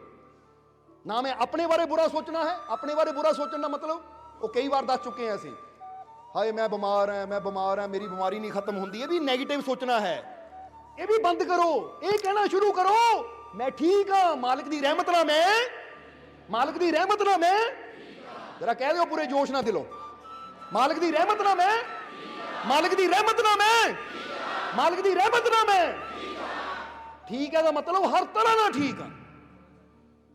ਜਿੱਦਾਂ ਦੱਸਿਆ ਕਿ ਡਾਕਟਰ ਇਮਲ ਕੂਏ ਉਹ ਹਮੇਸ਼ਾ ਆਪਣੇ ਮਰੀਜ਼ਾਂ ਨੂੰ ਕਹਿੰਦੇ ਹੁੰਦੇ ਸੀ ਕਿ ਰੋਜ਼ ਸ਼ੀਸ਼ੇ ਮੂਹਰੇ ਖੜ ਕੇ ਨਾ ਇਹ ਗੱਲ 10 ਵਾਰੀ ਬੋਲਣੀ ਹੈ ਆਪਣੇ ਆਪ ਨੂੰ ਦੇਖ ਕੇ कि हर दिन हर तरह ना मैं बेहतर और बेहतर हो रहा हूं, हर दिन हर तरह से मैं बेहतर और बेहतर हो रहा हूं। बोलो समझ दो अपने, day by day in every way I am better and better, कि हर दिन हर तरह ना, day by day in every way, हर दिन, क्योंकि day by day in every way, हर तरह नाल, हर तरीके नाल, चाहे शरीरिक तौर पर है, चाहे मानसिक तौर पर है, चाहे अध्यात्मिक तौर पर है, चाहे आर्थिक तौर पर है, हर तरह नाल मैं बेहतर और बेहतर हो रहा हूं, यानी हर तरह नाल मैं चंगा हो रहा हां। तो तुसीं देखोगे हर रोज जदों तुसीं देखोगे लोगों ने कहना भाई तेरी उम्र घटन की बजाय, यानी घटन का मतलब की है कि अगे तो अगे बंदा कहता बुढ़ा हो रहा है, पर तेरी उम्र तो इदां लगता है तू यंग हो जाता, अगे तो अगे तेरी शक्ति बढ़ती जा रही है, अगे तो अगे तेरी ताकत बढ़ती जा रही है, और ये हो सकता है। जरा याद रखो, क्योंकि तुहाडी बॉडी च जिहड़े 50,000 ट्रिलियन सैल है ना, तुसीं जिद्दां दा उन्हां नूं सिग्नल देना है उन्हां उदां दी एनर्जी पैदा करनी शुरू कर देनी है। जदों तुसीं पॉजिटिव थिंकिंग रखदे हो, पॉजिटिव कहंदे हो कि मालिक दी रहमत नाल मैं ठीक है, जदों जोश नाल बोलदे हो तां तुहाडे ओ सैल जिहड़े डैड होए हुंदे ना, चार्ज होने शुरू हो जाते हैं। तां डैड दा मतलब की है? ਹੁਣ जरा गौर करो, कहते बैटरी घटती घट गई तो असीं कहते डैड हो गई, इदां ही बंदे दे सैल की ऊर्जा घटती है तो बंदा भी हो जाता है डैड, आ मर गया। तो जे असीं अपने सैलों नूं कदी डैड होण ही ना दईए, पॉजिटिव ऊर्जा नाल भरपूर रखिए, जोश नाल भरपूर रखिए, तो बंदा 90 साल की उम्र च भी कहेगा ओ भाई ये तो 18 साल के नौजवान की तरह जवान है, क्योंकि नौजवान और बुढ़े च फर्क ही हुंदा है। हुण जरा एक सवाल का जवाब देना सानू, एक 18 साल का नौजवान है और एक 90 साल का बजुर्ग, सामने एक पहाड़ है। हुण 18 साल का नौजवान कहता है आ मेरे तो नहीं चढ़ होना, वो 2 कदम चढ़ता साह चढ़ जाता है, हाय हाय करता बह जाता है। तो बुजुर्ग जिहड़ा 90 साल का है वो देखता है तो दौड़ के चढ़ जाता है। हुण तुसीं जवान किहनूं कहोगे? तुसीं कहना 18 साल का तो बुढ़ा है, 4 कदम तुर के साह चढ़ जाता है, और 90 साल का तुरिया जा रहा है बिना रुके, ये तो जवानों नालों भी ज्यादा शक्तिशाली है। क्योंकि ऐसी जवानी या बुढ़ापा कहते किनू है? इत्थे एज की गल नहीं है कि 18 साल 90 साल, इत्थे गल है साडी एनर्जी की, साडी ऊर्जा की। जे 18 साल की उम्र च भी बंदे की एनर्जी लो है ਤਾਂ ਉਹ 100 ਸਾਲ ਦਾ ਬੁੜਾ ਹੈ, ਤਾਂ ਜੇ 100 ਸਾਲ ਦੀ ਉਮਰ 'ਚ ਵੀ ਬੰਦੇ ਦੀ એનર્ਜੀ ਹਾਈ ਹੈ ਤਾਂ ਉਹ 100 ਸਾਲ ਦਾ ਜਵਾਨ ਹੈ। ਹੁਣ ਤੁਸੀਂ ਕੀ ਬਣਨਾ ਹੈ? 20 ਸਾਲ ਦੇ, 22 ਸਾਲ ਦੇ, 30 ਸਾਲ ਦੇ, ਕਿੰਨੀ ਉਮਰ ਹੈ ਤੁਹਾਡੀ ਆਪੇ ਚੈੱਕ ਕਰ ਲਓ ਬੁੜੇ। ਜਾਂ ਜੇ ਮੇਰੀ ਉਮਰ 60 ਸਾਲ ਹੈ ਤਾਂ ਮੈਂ ਇੰਨਾ એનર્ਜੀ ਨਾਲ ਭਰਪੂਰ ਹੋ ਜਾਵਾਂ, ਜੋਸ਼ ਨਾਲ ਭਰਪੂਰ ਹੋ ਜਾਵਾਂ ਕਿ ਬੰਦੇ ਵੀ ਕਹਿਣ, ਨੌਜਵਾਨ ਵੀ ਕਹਿਣ ਕਿ ਹੈ ਇਹ ਤਾਂ ਭਾਈ 60 ਸਾਲ ਦਾ ਜਵਾਨ ਹੈ, ਇਹ ਤਾਂ 60 ਸਾਲ ਦਾ ਨੌਜਵਾਨ ਹੈ, ਜਿਹੜਾ ਕੰਮ ਅਸੀਂ ਨਹੀਂ ਕਰ ਸਕਦੇ ਇਹ ਕਰ ਰਿਹਾ ਹੈ। ਔਰ ਇਹ ਹੋ ਸਕਦਾ ਹੈ ਕਿਉਂਕਿ ਸਾਰੀ ਖੇਲ ਤੁਹਾਡੇ ਅੰਦਰ ਦੀ ਹੈ। ਤਾਂ ਹੀ ਤਾਂ ਕਿਹਾ ਨਾ, ਇਹ ਗੱਲ ਨਹੀਂ ਮਸਜਿਦ ਮੰਦਰ ਦੀ, ਇਹ ਖੇਲ ਹੈ ਸਾਰੀ ਅੰਦਰ ਦੀ। ਇਹ ਅੰਦਰ ਦੀ ਖੇਲ ਹੈ, ਮੰਦਰਾਂ ਮਸਜਿਦਾਂ ਦੀ ਖੇਲ ਨਹੀਂ ਹੈ। ਇਹ ਤੇਰੇ ਅੰਦਰ ਖੇਲ ਸਾਰੀ ਚੱਲ ਰਹੀ ਹੈ। ਤੂੰ ਜਿੱਦਾਂ ਦੀ ਅਫਰਮੇਸ਼ਨ, ਜਿੱਦਾਂ ਦੇ ਬੋਲ ਆਪਣੇ ਆਪ ਨੂੰ ਬੋਲਣੇ ਆ ਨਾ, ਮੈਂ ਮਰ ਗਿਆ, ਮੈਂ ਮਰ ਗਿਆ, ਮੈਂ ਕਮਜ਼ੋਰ, ਮੇਰੇ ਤੋਂ ਨਹੀਂ ਹੋਣਾ, ਮੇਰੇ ਤੋਂ ਨਹੀਂ ਹੋਣਾ, ਤੂੰ ਬੁੜਾ ਹੁੰਦਾ ਚਲਾ ਜਾਂਦਾ ਹੈ। ਤਾਂ ਮੈਂ ਕਰ ਸਕਦਾ ਹਾਂ, ਮੈਂ ਕਰ ਸਕਦਾ ਹਾਂ, ਮੇਰਾ ਮਾਲਿਕ ਮੇਰੇ ਨਾਲ ਹੈ, ਮੇਰੀ ਜਿੱਤ ਪੱਕੀ ਹੈ, ਮੈਂ ਜਿੱਤ ਕੇ ਦਿਖਾਊਂਗਾ ਕਿਉਂਕਿ ਮੇਰਾ ਮਾਲਿਕ ਮੇਰੇ ਨਾਲ ਹੈ। ਤਾਂ ਫਿਰ ਚਾਹੇ ਬੰਦਾ 100 ਸਾਲ ਦਾ ਵੀ ਹੋਵੇ, ਉਹ ਜਿੱਤਦਾ ਚਲਾ ਜਾਂਦਾ ਹੈ। ਸਮਝ ਲੈ ਜਰਾ। ਇਸ ਲਈ ਅੱਜ ਇੱਕ ਗੱਲ ਕਹਿ ਦਿਓ ਕਿ ਮਾਲਿਕ ਦੀ ਰਹਿਮਤ ਮੇਰੇ ਨਾਲ ਹੈ, ਮੇਰੀ ਜਿੱਤ ਪੱਕੀ ਹੈ। ਮਾਲਿਕ ਦੀ ਰਹਿਮਤ ਮੇਰੇ ਨਾਲ ਹੈ, ਮੇਰੀ ਜਿੱਤ ਪੱਕੀ ਹੈ। ਕਹਿਣਾ ਪੱਕੀ ਹੈ, ਜਿੱਦਾਂ ਬੰਦਾ ਕਹਿੰਦਾ ਨਾ ਇਹ ਗੱਲ ਪੱਕੀ ਹੈ, ਇਹ ਨਹੀਂ ਬਦਲ ਸਕਦੀ। ਅੱਜ ਕਹਿ ਦਿਓ ਫਿਰ, ਮਾਲਿਕ ਦੀ ਰਹਿਮਤ ਮੇਰੇ ਨਾਲ ਹੈ, ਮੇਰੀ ਜਿੱਤ, ਮੇਰੀ ਜਿੱਤ, ਮੇਰੀ ਜਿੱਤ। ਪੂਰੇ ਜੋਸ਼ ਨਾਲ ਕਿਹਾ ਕਿ ਨਹੀਂ? ਬਾਹਰ ਕਿੰਨੀ ਠੰਡ ਹੈ ਪਰ ਸਾਨੂੰ ਦੇਖ ਲਓ, ਇਹ ਜੋਸ਼ ਨਹੀਂ ਤਾਂ ਹੋਰ ਕੀ ਹੈ। ਕਈ ਵਾਰ ਵੀਡੀਓ ਪਾਈ ਦੀ ਹੈ ਨਾ, ਉਹ ਜੀ ਪੁੱਛਦੇ ਗਰਮੀਆਂ ਦਾ ਸਤਸੰਗ ਹੈ, ਇਹ ਮੈਸੇਜ ਕਰਦਾ ਨਹੀਂ ਜੀ ਇਹ ਦਸੰਬਰ ਮਹੀਨੇ ਦਾ ਸਤਸੰਗ ਹੈ। ਇੰਨੀ ਠੰਡ 'ਚ ਗਰਮੀ, ਠੀਕ ਹੈ। ਅੰਦਰ ਜੋਸ਼ ਹੋਵੇ ਨਾ ਤਾਂ ਫਿਰ ਬਾਹਰਲੇ ਮੌਸਮ ਦਾ ਕੋਈ ਅਸਰ ਨਹੀਂ ਬੰਦੇ ਤੇ ਪੈਂਦਾ। ਤਾਂ ਜਿਹਨਾਂ ਅੰਦਰ ਜੋਸ਼ ਨਹੀਂ ਹੈ, ਉਹ ਜਨੂਨ ਨਹੀਂ ਹੈ, ਉਹ ਜੂਨ 'ਚ ਵੀ ਕਹਿਣਗੇ ਠੰਡ ਲੱਗਦੀ, ਪੱਖਾ ਬੰਦ ਕਰ ਦੇ, ਆ ਗੋਡੇ ਦੁਖਦੇ, ਜੋੜ ਦੁਖਦੇ ਮੇਰੇ, ਹੋ ਜਾਂਦੀ ਕਿ ਨਹੀਂ ਹਾਲਤ।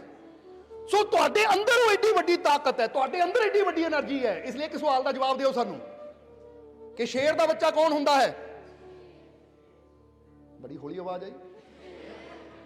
ਸੈੱਲ ਡੈਡ ਹੋ ਗਏ, ਅਸੀਂ ਚਾਰਜ ਕਰ ਰਹੇ ਹਾਂ, ਤੁਸੀਂ ਫੇਰ ਡੈਡ ਹੋਈ ਜਾਂਦੇ ਹੋ। ਲੱਗਦਾ ਵੱਡਾ ਚਾਰਜਰ ਲਾਣਾ ਪੈਣਾ ਹੈ, ਫਾਸਟ ਚਾਰਜਰ। ਅਸੀਂ ਤਾਂ ਸੁਪਰ ਫਾਸਟ ਚਾਰਜਰ ਰੱਖਿਆ ਹੈ ਕਿ 45 ਮਿੰਟ ਬੈਠੋ ਤਾਂ ਚਾਰਜ ਹੋ ਕੇ ਜਾਓ। 45 ਮਿੰਟ ਸਤਸੰਗ ਸੁਣੋ, ਘੰਟਾ ਸਤਸੰਗ ਸੁਣੋ ਤਾਂ એનર્ਜੀ ਨਾਲ ਭਰਪੂਰ ਹੋ ਕੇ ਜਾਓ। ਇਹ ਸੁਪਰ ਫਾਸਟ ਚਾਰਜਰ ਹੈ ਮਾਲਕ ਦੇ ਘਰ 'ਚ। ਸਮਝਦੇ ਹੋ ਕਿ ਨਹੀਂ? એનર્ਜੀ ਮਿਲ ਰਹੀ ਹੈ ਕਿ ਨਹੀਂ? ਹੁਣ ਜਵਾਬ ਦਿਓ, ਸ਼ੇਰ ਦੇ ਬੱਚੇ ਕੌਣ ਹੁੰਦੇ ਆ? ਬਾਜ ਦੇ ਬੱਚੇ। ਬਾਜ ਇੱਕ ਪੰਛੀ ਹੁੰਦਾ ਹੈ। ਬਾਜ ਦੇ ਬੱਚੇ, ਸ਼ੇਰ ਦੇ ਬੱਚੇ, ਅਸੀਂ ਆਪਣੇ ਮਾਲਿਕ ਦੇ ਬੱਚੇ ਆ, ਸ਼ਕਤੀਸ਼ਾਲੀ ਪ੍ਰਮਾਤਮਾ ਦੇ ਬੱਚੇ ਆ। ਫਿਰ ਅਸੀਂ ਕਿੱਦਾਂ ਕਮਜ਼ੋਰ ਹੋ ਸਕਦੇ ਆ? ਸ਼ਕਤੀਸ਼ਾਲੀ ਦੇ ਬੱਚੇ ਸ਼ਕਤੀਸ਼ਾਲੀ ਹੋ ਸਕਦੇ ਆ। ਇਸ ਲਈ ਕਹਿ ਦਿਓ, मैं एक शक्तिशाली, मैं एक शक्तिशाली, मैं एक शक्तिशाली, मैं एक शक्तिशाली आत्मा हूं। मैं कोई कमजोर नहीं हाँ। जे मेरा बाप शक्तिशाली है, जिदा दसिया शेर का बच्चा शेर ही हो सकता है, बाज का बच्चा बाज ही हो सकता है, तो मैं भी अपने ओ मालिक का बाप का बच्चा जो सर्व शक्तिशाली है, सारे संसार को चलाने वाला। इसलिए मैं, जे मेरा बाप शक्तिशाली है तो मैं भी कोई घट शक्तिशाली नहीं हाँ। जे मेरा बाप ताकतवर है तो मैं भी ताकतवर हाँ। जे मेरा बाप आनंद का रूप है तो मैं भी आनंद हाँ। जे मेरा बाप परम दयालु है तो मैं भी दयालु हाँ। जे मेरा बाप परम दयावान है तो मैं भी दयावान है। यानी जो गुण मेरे बाप दे वही गुण मेरे है। और जिन्ना सच ये है ना कि शेर का बच्चा शेर होंदा है, तो उन्ना ये भी हो जाता है कि जे शेर की सोच ही गिद्दड़ वाली हो जाए तो फिर बेचारा बाप भी की करे। बाप ने कहना मैं तो तेनू जन्म तो तेनू शेर की कोख चों मिलिया सी, पर तू काम गिद्दड़ां वाले कर रहे, इसलिए पुत्त शेर बन। हुण इत्थे भी तुसीं याद रखो कि अज पैदा सानू कीता है साडे सर्व शक्तिशाली परमात्मा प्रभु ने। असीं ओहदे अंश हां, सारे ओहदे बच्चे हां असीं सारे। पर अज साडी नैगेटिव सोच, अज साडी बुरी सोच, अज साडियां शंकावां, साडी बेविश्वासी सानू गिद्दड़ बना रही है, कमजोर बना रही है। इसलिए असीं तुहाडे अंदरों ਇਹ ਕਮਜ਼ੋਰੀ ਦੂਰ ਕਰਨਾ ਚਾਹੁੰਦੇ ਆ, ਤੁਹਾਨੂੰ ਤੁਹਾਡੀ ਅਸਲੀ ਸ਼ਕਤੀ ਦਿਖਾਣਾ ਚਾਹੁੰਦੇ ਆ, ਤੁਹਾਨੂੰ ਤੁਹਾਡੀ ਅਸਲੀ ਤਾਕਤ ਨਾਲ ਮਿਲਾਣਾ ਚਾਹੁੰਦੇ ਆ ਕਿ ਤੁਸੀਂ ਕਮਜ਼ੋਰ ਨਹੀਂ ਹੋ, ਤੁਸੀਂ ਸਰਵ ਸ਼ਕਤੀਸ਼ਾਲੀ ਪਿਤਾ ਦੇ ਬੱਚੇ ਹੋ, ਤੁਹਾਡੀ ਸ਼ਕਤੀ ਵੀ ਬਹੁਤ ਜ਼ਿਆਦਾ ਹੈ। ਇਸ ਲਈ ਆਪਣੀ ਸ਼ਕਤੀ ਨੂੰ ਪਹਿਚਾਨੋ। ਆਪਣੀ ਤਾਕਤ ਨੂੰ ਪਹਿਚਾਣੋ। ਜੇ ਕਮਜ਼ੋਰ ਮੰਨੀ ਜਾਵਾਂਗੇ ਤਾਂ ਕਮਜ਼ੋਰ ਹੋ ਜਾਓਗੇ, ਤਾਂ ਜੇ ਆਪਣੇ ਆਪ ਨੂੰ ਸਮਝ ਲਵਾਂਗੇ ਕਿ ਮੈਂ ਉਹਦਾ ਬੱਚਾ ਹਾਂ, ਬੋਲੋ ਸਮਝਦੇ ਹੋ ਕਿ ਨਹੀਂ? ਜਰਾ ਸਮਝਣਾ, ਇਹ ਆਪਣੇ ਦਿਲ 'ਚ ਬਿਠਾ ਲਓ, ਆਪਣੇ ਅੰਦਰ ਗਹਿਰਾਈ ਤੱਕ ਇਹ ਗੱਲ ਲੈ ਲਓ ਕਿ ਮੈਂ ਆਪਣੇ ਮਾਲਿਕ ਦਾ ਬੱਚਾ ਹਾਂ, ਮੈਂ ਕਮਜ਼ੋਰ ਨਹੀਂ ਹਾਂ, ਮੈਂ ਬਹੁਤ ਸ਼ਕਤੀਸ਼ਾਲੀ ਹਾਂ। ਤਾਂ ਹੀ ਤਾਂ ਕਹਿੰਦੇ ਹਾਂ ਕਿ ਯਕੀਨ ਰੱਖੋ, ਜਿਨ੍ਹਾਂ ਦੀ એનર્ਜੀ, ਜਿੱਦਾਂ ਅਸੀਂ ਦੱਸਿਆ ਕਿ ਜਿਨ੍ਹਾਂ ਅੰਦਰ ਪ੍ਰਭੂ ਦੇ ਪ੍ਰੇਮ ਦੀ ਸ਼ਕਤੀ, ਉਹਦੇ ਵਿਸ਼ਵਾਸ ਦੀ ਸ਼ਕਤੀ ਪੈਦਾ ਹੋ ਜਾਂਦੀ ਹੈ, ਫਿਰ ਉਹਦੇ ਲਾਗੇ ਤਕਲੀਫਾਂ, ਦੁੱਖ, ਪਰੇਸ਼ਾਨੀਆਂ ਤਾਂ ਆ ਹੀ ਨਹੀਂ ਸਕਦੀਆਂ। ਜਦੋਂ ਅਸੀਂ ਕਹਿੰਦੇ ਆ ਨਾ, ਮੈਨੂੰ ਆਹ ਚੀਜ਼ ਚੁੰਬੜ ਗਈ, ਮੈਨੂੰ ਉਹ ਚੀਜ਼ ਤੰਗ ਕਰਦੀ ਹੈ, ਮੈਨੂੰ ਆਹ ਗੁਆਂਢੀ ਤੰਗ ਕਰਦਾ, ਮੈਨੂੰ ਉਹ ਤੰਗ ਕਰਦਾ, ਇਹਦਾ ਮਤਲਬ ਵਿਸ਼ਵਾਸ ਦੀ ਕਮੀ ਹੈ। ਬੋਲੋ ਸਮਝਦੇ ਹੋ ਕਿ ਨਹੀਂ? ਵਿਸ਼ਵਾਸ ਪੂਰਾ ਹੋਵੇ ਤਾਂ ਬੰਦਾ ਕਹਿੰਦਾ ਇੱਕ ਕੀ, ਪੂਰੀ ਦੁਨੀਆ ਵੀ ਮਿਲ ਕੇ ਮੇਰਾ ਕੁਛ ਨਹੀਂ ਵਿਗਾੜ ਸਕਦੀ, ਕਿਉਂਕਿ ਮੈਂ ਸਰਵ ਸ਼ਕਤੀਸ਼ਾਲੀ ਪਿਤਾ ਦਾ ਬੱਚਾ ਹਾਂ। ਜੇ ਮੈਂ ਉਹਦਾ ਬੱਚਾ ਹਾਂ ਤਾਂ ਕੋਈ ਮੇਰਾ ਕੁਛ ਨਹੀਂ ਵਿਗਾੜ ਸਕਦਾ। ਬੋਲੋ ਸਮਝਦੇ ਹੋ ਕਿ ਨਹੀਂ? ਇਸ ਲਈ ਵਿਸ਼ਵਾਸ ਹੈ ਜਾਂ ਨਹੀਂ? ਕਿਹਦੇ ਬੱਚੇ ਹੋ ਤੁਸੀਂ? ਜੇ ਮਾਲਿਕ ਦੇ ਬੱਚੇ ਹੋ ਨਾ, ਤਾਂ ਫਿਰ ਇਹ ਯਕੀਨ ਵੀ ਰੱਖੋ, ਮੈਂ ਆਪਣੇ ਮਾਲਿਕ ਦਾ ਬੱਚਾ ਹਾਂ, ਮੈਂ ਆਪਣੇ ਮਾਲਿਕ ਦਾ ਬੱਚਾ ਹਾਂ। ਮੇਰੇ ਜੀਵਨ 'ਚ ਖੁਸ਼ੀਆਂ ਹੀ, ਮੇਰੇ ਜੀਵਨ 'ਚ ਖੁਸ਼ੀਆਂ ਹੀ। ਅੱਜ ਮੈਂ ਪਹਿਚਾਨ ਲਿਆ ਆਪਣੀ ਤਾਕਤ ਨੂੰ, ਪਹਿਚਾਨ ਲਿਆ ਆਪਣੀ ਸ਼ਕਤੀ ਨੂੰ ਕਿ ਮੇਰੇ ਅੰਦਰ ਉਹ ਸਰਵ ਸ਼ਕਤੀਸ਼ਾਲੀ ਪਰਮਾਤਮਾ ਬੈਠਾ ਹੈ। ਇਸ ਲਈ ਮੇਰੇ ਸਾਰੇ ਦੁੱਖ ਦੂਰ, ਮੇਰੇ ਸਾਰੇ ਦੁੱਖ ਦੂਰ, ਮੇਰੇ ਸਾਰੇ ਦੁੱਖ ਦੂਰ। ਆਸੇ ਵਿਸ਼ਵਾਸ ਸੋ ਕਰੋ, ਆਪਣੇ ਸੈੱਲਾਂ ਨੂੰ ਪੂਰੀ ਤਰ੍ਹਾਂ ਚਾਰਜ, ਛੱਡ ਦਿਓ ਨੈਗੇਟਿਵਿਟੀ, ਛੱਡ ਦਿਓ ਬੁਰੀ ਸੋਚ, ਭਰੋ ਆਪਣੇ ਆਪ ਨੂੰ ਯਕੀਨ ਦੇ ਨਾਲ, ਭਰੋ ਆਪਣੇ ਆਪ ਨੂੰ ਵਿਸ਼ਵਾਸ ਦੇ ਨਾਲ। ਤੁਹਾਡਾ ਵਿਸ਼ਵਾਸ ਇੰਨਾ ਪੱਕਾ ਹੋਵੇ, ਤੁਸੀਂ ਯਕੀਨ ਦੇ ਨਾਲ ਇੰਨੇ ਭਰ ਜਾਵੋ ਕਿ ਮੁਸੀਬਤ, ਦੁੱਖ ਆਵੇ ਵੀ ਤੁਹਾਡੇ ਟਕਰਾ ਕੇ ਚੂਰ ਚੂਰ ਹੋ ਜਾਵੇ ਕਿ ਭਾਈ ਇਹ ਤਾਂ ਮਜ਼ਬੂਤ ਹੀ ਬੜਾ ਹੈ, ਮੇਰਾ ਇੱਥੇ ਵਸ ਨਹੀਂ ਚੱਲਦਾ। ਸਮਝਦੇ ਹੋ ਕਿ ਨਹੀਂ? ਇੰਨੇ ਮਜ਼ਬੂਤ ਬਣ ਜਾਓ। ਇਹ ਨਹੀਂ ਕਿ ਇੰਨੇ ਕਮਜ਼ੋਰ ਕਿ ਦੁੱਖ ਹਾਲੇ ਉਹ ਹੋਵੇ ਤਾਂ ਡਰੇ ਅਸੀਂ ਇੱਥੇ ਜਾਈਏ, ਕੁੱਤਾ ਭੌਂਕੇ ਗਲੀ 'ਚ ਤਾਂ ਲੋਕੇ ਅਸੀਂ ਇੱਥੇ ਬਹਿ ਜਾਈਏ, ਭਾਈ ਕੁੱਤਾ ਭੌਂਕ ਰਿਹਾ ਹੈ ਤਾਂ ਫਿਰ ਕਹੀਏ ਮੈਂ ਸ਼ੇਰ ਦਾ ਬੱਚਾ ਹਾਂ। ਭਾਈ ਤੇਰੇ ਕਰਮ ਨਹੀਂ ਦੱਸਦੇ ਸ਼ੇਰ ਦਾ ਬੱਚਾ ਤੂੰ, ਕਿਉਂਕਿ ਸ਼ੇਰ ਦਾ ਬੱਚਾ ਹੋਵੇ ਤਾਂ ਇੱਕ ਕੁੱਤਾ ਕੀ, ਹਜ਼ਾਰਾਂ ਕੁੱਤੇ ਵੀ ਹੋਣ ਤਾਂ ਹਜ਼ਾਰਾਂ ਕੁੱਤੇ ਮਿਲ ਕੇ ਵੀ ਇੱਕ ਸ਼ੇਰ ਨੂੰ ਨਹੀਂ ਡਰਾ ਸਕਦੇ। ਸਮਝਦੇ ਹੋ ਕਿ ਨਹੀਂ? ਹਜ਼ਾਰਾਂ ਕੁੱਤੇ ਵੀ ਮਿਲ ਕੇ ਸ਼ੇਰ ਨੂੰ ਨਹੀਂ ਡਰਾ ਸਕਦੇ। ਜਾਂ ਇੱਕ ਫਿਲਮੀ ਡਾਇਲੋਗ ਵੀ ਹੈ, ਹਜ਼ਾਰਾਂ ਕੁੱਤੇ ਸ਼ੇਰ ਦਾ ਸ਼ਿਕਾਰ ਨਹੀਂ ਕਰ ਸਕਦੇ। ਇਹ ਤਾਂ ਕਹਿ ਰਹੇ, ਕੋਈ ਕਹੇ ਕਿ ਮਾਲਕ ਫਿਲਮੀ ਡਾਇਲੋਗ ਸੁਣਾਈ ਜਾਂਦੇ ਆ, ਪਰ ਇਹ ਤਾਂ ਗੱਲ ਤੁਹਾਨੂੰ ਸਮਝਾਉਣ ਦੀ ਹੈ, ਕਿਉਂਕਿ ਆਹ ਚੀਜ਼ ਨਵੀਂ ਹੈ ਕਿ ਹਜ਼ਾਰਾਂ ਕੁੱਤੇ ਮਿਲ ਕੇ ਵੀ ਇੱਕ ਸ਼ੇਰ ਨੂੰ ਨਹੀਂ ਡਰਾ ਸਕਦੇ। ਇਸ ਲਈ ਹਜ਼ਾਰਾਂ ਦੁੱਖ ਵੀ ਤੁਹਾਡੇ ਜੀਵਨ 'ਚ ਆ ਜਾਣ ਤਾਂ ਤੁਸੀਂ ਕਿਹਦੇ ਬੱਚੇ ਹੋ? ਉਸ ਮਾਲਿਕ ਦੇ। ਕਿ ਹਜ਼ਾਰਾਂ ਕੀ ਲੱਖਾਂ ਦੁੱਖ ਵੀ ਆ ਜਾਣ ਤੇ ਦੁੱਖ ਮੈਨੂੰ ਡਰਾ ਨਹੀਂ ਸਕਦੇ, ਕਿਉਂਕਿ ਮੈਂ ਆਪਣੇ ਮਾਲਿਕ ਦਾ ਬੱਚਾ ਹਾਂ, ਮੈਂ ਸਰਵ ਸ਼ਕਤੀਸ਼ਾਲੀ ਪਰਮਾਤਮਾ ਦਾ ਬੱਚਾ ਹਾਂ। ਕੀ ਤੁਸੀਂ ਆਪਣੇ ਮਾਲਿਕ ਨੂੰ ਕਮਜ਼ੋਰ ਸਮਝਦੇ ਹੋ? ਉਹ ਇੱਥੇ ਇੱਕ ਨਾ ਆਪਣੇ ਦੁਨਿਆਵੀ ਤੌਰ ਤੇ ਹੀ ਕੋਈ ਪਹਿਲਵਾਨ ਹੋਵੇ ਨਾ, ਉਹਦਾ ਬੱਚਾ ਹੋਵੇ, ਉਹ ਕਹਿੰਦਾ ਤੈਨੂੰ ਪਤਾ ਮੇਰਾ ਡੈਡੀ ਕੌਣ ਆ? ਪਹਿਲਵਾਨ ਆ, ਪਹਿਲਵਾਨ ਕਹਿ ਦਿੰਦਾ ਕਿ ਨਹੀਂ? ਉਹ ਇੱਕ ਬੱਚਾ ਆਪਣੇ ਡੈਡੀ ਤੇ ਮਾਣ ਕਰ ਸਕਦਾ, ਮੇਰਾ ਡੈਡੀ ਪਹਿਲਵਾਨ ਆ, ਮੇਰਾ ਡੈਡੀ ਬਾਕਸਰ ਹੈ, ਜਾਂ ਮੇਰਾ ਡੈਡੀ ਇਦਾਂ ਆ। ਤਾਂ ਜਿਹਦਾ ਡੈਡੀ ਉਦਾਂ ਦਾ ਹੋਵੇ ਉਹ ਕਹਿੰਦਾ ਯਾਰ ਮੇਰਾ ਡੈਡੀ ਤਾਂ ਹੈ ਹੀ ਕੁਛ ਨਹੀਂ, ਮਾੜਕੂ ਜਿਹਾ ਹੈ, ਤੁਰਦਾ ਤਾਂ ਡਿੱਗ ਪੈਂਦਾ ਹੈ। ਹੁਣ ਇਦਾਂ ਦੇ ਬੱਚੇ ਨੇ ਮਾਣ ਕੀ ਕਰਨਾ? ਇਦਾਂ ਦੇ ਬੱਚੇ ਅੰਦਰ ਹਿੰਮਤ ਕਿੱਥੋਂ ਆਣੀ? ਕਿਉਂਕਿ ਜਿਹੜਾ ਡੈਡੀ ਇਦਾਂ ਦਾ ਹੋਵੇ ਉਹਨੂੰ ਦੇਖ ਕੇ ਬੱਚੇ ਦੀ ਹਿੰਮਤ ਵੀ ਉਦਾਂ ਦੀ ਹੋਣੀ ਹੈ। ਤਾਂ ਜਿਹੜਾ ਡੈਡੀ ਪਹਿਲਵਾਨ ਹੋਵੇ ਉਹ ਬੱਚੇ ਦੀ ਹਿੰਮਤ ਵੀ ਉਦਾਂ ਦੀ ਹੁੰਦੀ ਹੈ। ਤਾਂ ਹੁਣ ਜੇ ਪਹਿਲਵਾਨ ਦੇ ਬੱਚੇ ਦੀ ਹਿੰਮਤ ਇੰਨੀ ਹੋ ਸਕਦੀ, ਤੈਨੂੰ ਪਤਾ ਮੇਰਾ ਬਾਪ ਕੌਣ ਹੈ, ਤਾਂ ਜ਼ਰਾ ਅਸੀਂ ਕਵਾਂਗੇ ਤੁਸੀਂ ਤਾਂ ਆਪਣੀ ਹਿੰਮਤ ਨੂੰ ਲੱਖਾਂ ਗੁਣਾ ਵਧਾ ਲਓ, ਤਾਂ ਕਿ ਤੁਸੀਂ ਵੀ ਕਹਿ ਸਕੋ ਦੁੱਖਾਂ, ਪਰੇਸ਼ਾਨੀਆਂ, ਤਕਲੀਫਾਂ ਨੂੰ ਕਿ ਮੈਂ ਨਹੀਂ ਡਰਦਾ, ਤੈਨੂੰ ਪਤਾ ਮੇਰਾ ਬਾਪ ਕੌਣ ਹੈ, ਤੈਨੂੰ ਪਤਾ ਮੇਰਾ ਬਾਪ ਕੌਣ ਹੈ। ਮੇਰਾ ਬਾਪ ਉਹ ਮੇਰਾ ਮਾਲਿਕ ਹੈ, ਮੇਰਾ ਪਰਮਾਤਮਾ ਪ੍ਰਭੂ ਹੈ। ਮੈਂ ਨਹੀਂ ਤੁਹਾਡੀ ਪਰਵਾਹ ਕਰਦਾ, ਮੈਂ ਨਹੀਂ ਡਰਦਾ ਤੁਹਾਡੇ ਤੋਂ, ਕਿਉਂਕਿ ਮੇਰਾ ਬਾਪ ਬਹੁਤ ਸ਼ਕਤੀਸ਼ਾਲੀ ਹੈ। ਸਮਝਦੇ ਹੋ ਕਿ ਨਹੀਂ? ਇਸ ਕਰਕੇ ਅੱਜ ਤੋਂ ਇਹ ਗੱਲ ਆਪਣੇ ਅੰਦਰ ਵਸਾ ਲੈਣੀ। ਸ਼ੰਕਾਵਾਂ ਛੱਡੋ, ਚਿੰਤਾਵਾਂ ਛੱਡੋ, ਤਕਲੀਫਾਂ, ਦੁੱਖਾਂ ਦੀ ਪਰਵਾਹ ਕਰਨਾ ਬੰਦ ਕਰ ਦਿਓ। ਹਰ ਤਕਲੀਫ, ਹਰ ਦੁੱਖ ਘਟਦੀ ਚਲੀ ਜਾਂਦੀ ਹੈ ਜਦੋਂ ਸਾਡਾ ਵਿਸ਼ਵਾਸ ਵੱਧਦਾ ਚਲਾ ਜਾਂਦਾ ਹੈ, ਸਾਡਾ ਭਰੋਸਾ ਵੱਧਦਾ ਚਲਾ ਜਾਂਦਾ ਹੈ। ਇਸ ਲਈ ਟਾਈਮ ਕਾਫੀ ਹੋ ਗਿਆ, ਆਖਰਲੇ ਵਚਨਾਂ ਵੱਲ ਚੱਲੀਏ।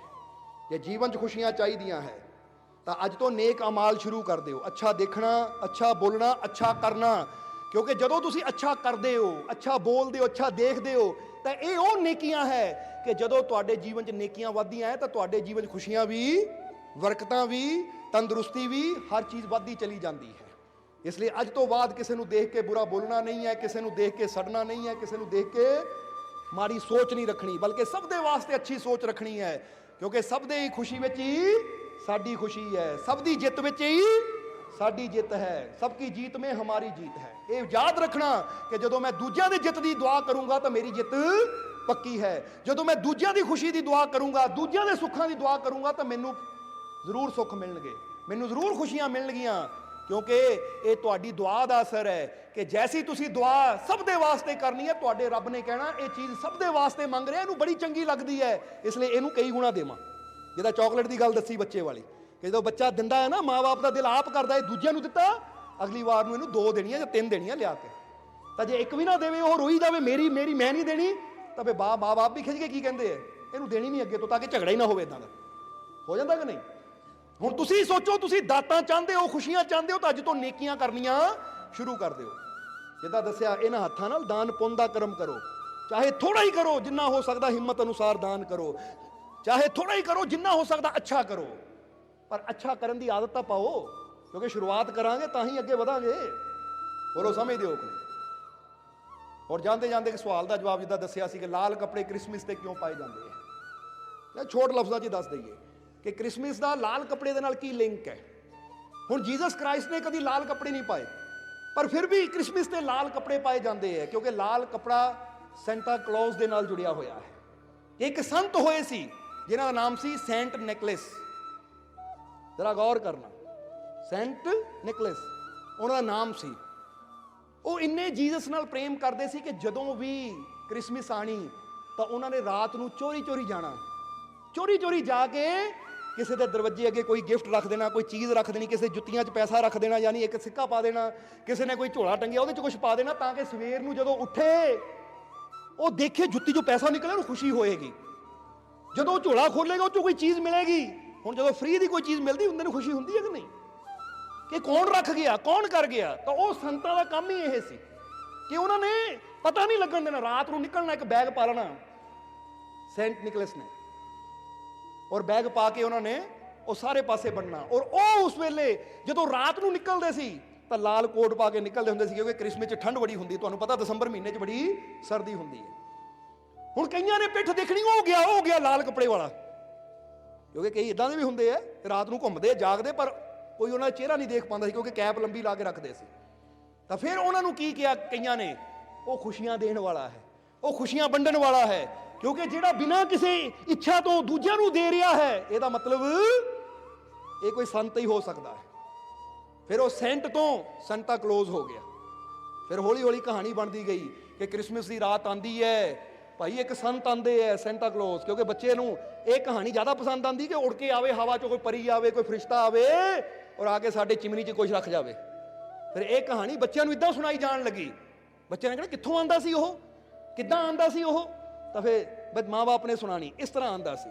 ਇਸ ਲਈ ਲਾਲ ਰੰਗ ਸੈਂਟ ਨਿਕਲਸ ਦੇ ਨਾਲ ਜੁੜਿਆ ਹੋਇਆ ਸੀ, ਔਰ ਉਹਨਾਂ ਦਾ ਕੰਮ ਸੀ ਸਭ ਨੂੰ ਖੁਸ਼ੀਆਂ ਦੇਣੀਆਂ, ਸਭ ਨੂੰ ਖੁਸ਼ੀਆਂ ਵੰਡਣੀਆਂ।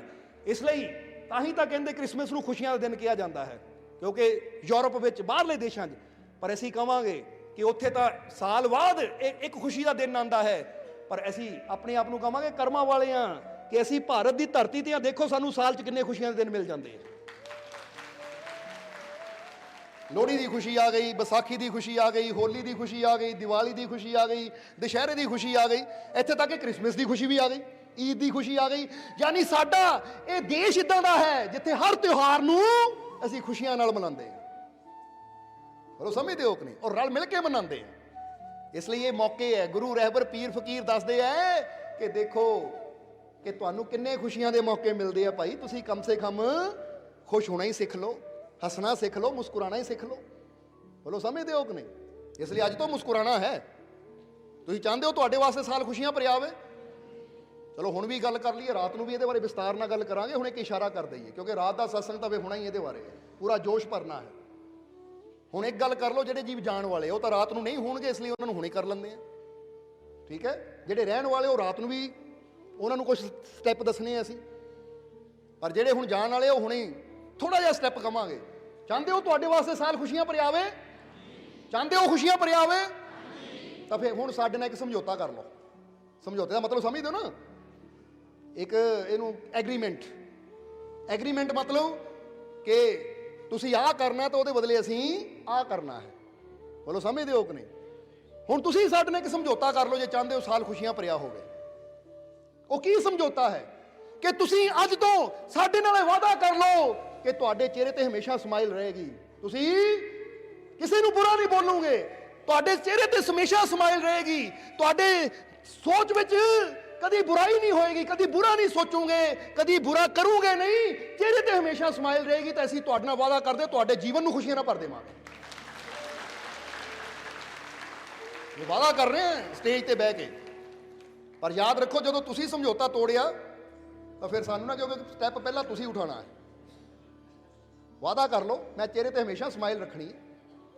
ਕਰਦੇ ਇੱਕ ਦੂਜੇ ਨੂੰ ਦੇਖ ਕੇ ਸਮਾਈਲ, ਨਾਲ ਦਿਆਂ ਨੂੰ, ਇਹ ਆਪਣੇ ਵਾਸਤੇ ਨਹੀਂ ਰੱਖਣੀ, ਦੂਜੇ ਨੂੰ ਵੀ ਦੇਣੀ ਹੈ ਸਮਾਈਲ।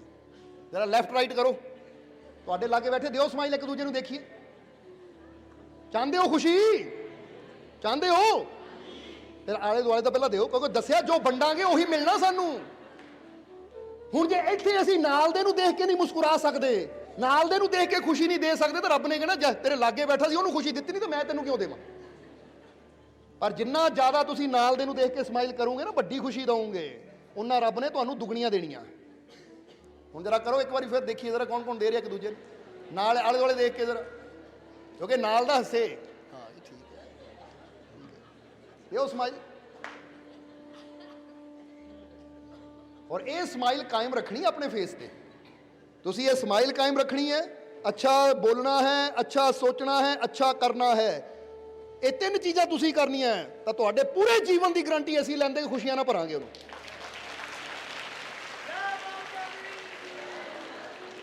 ਤੁਸੀਂ ਤਿੰਨ ਕੰਮ ਕਰਨੇ, ਅਸੀਂ ਪੂਰੇ ਜੀਵਨ ਦੀ ਗਰੰਟੀ ਲੈ ਰਹੇ ਹਾਂ ਤੁਹਾਡੀ। ਦੇਖ ਲਓ ਕਿੱਡੀ ਵੱਡੀ ਗੱਲ ਹੈ। ਹੁਣ ਇਹ ਨਾ ਸੋਚੋ ਕਿ ਅਸੀਂ ਬਹੁਤ ਕੁਝ ਕਰ ਰਹੇ, ਤੁਸੀਂ ਤਾਂ ਥੋੜਾ ਜਿਹਾ ਕਰਨਾ ਆ, ਪੂਰੀ ਲਾਈਫ ਦੀ ਤਾਂ ਜ਼ਿੰਮੇਵਾਰੀ ਅਸੀਂ ਚੱਕ ਰਹੇ ਹਾਂ ਤੁਹਾਡੀ।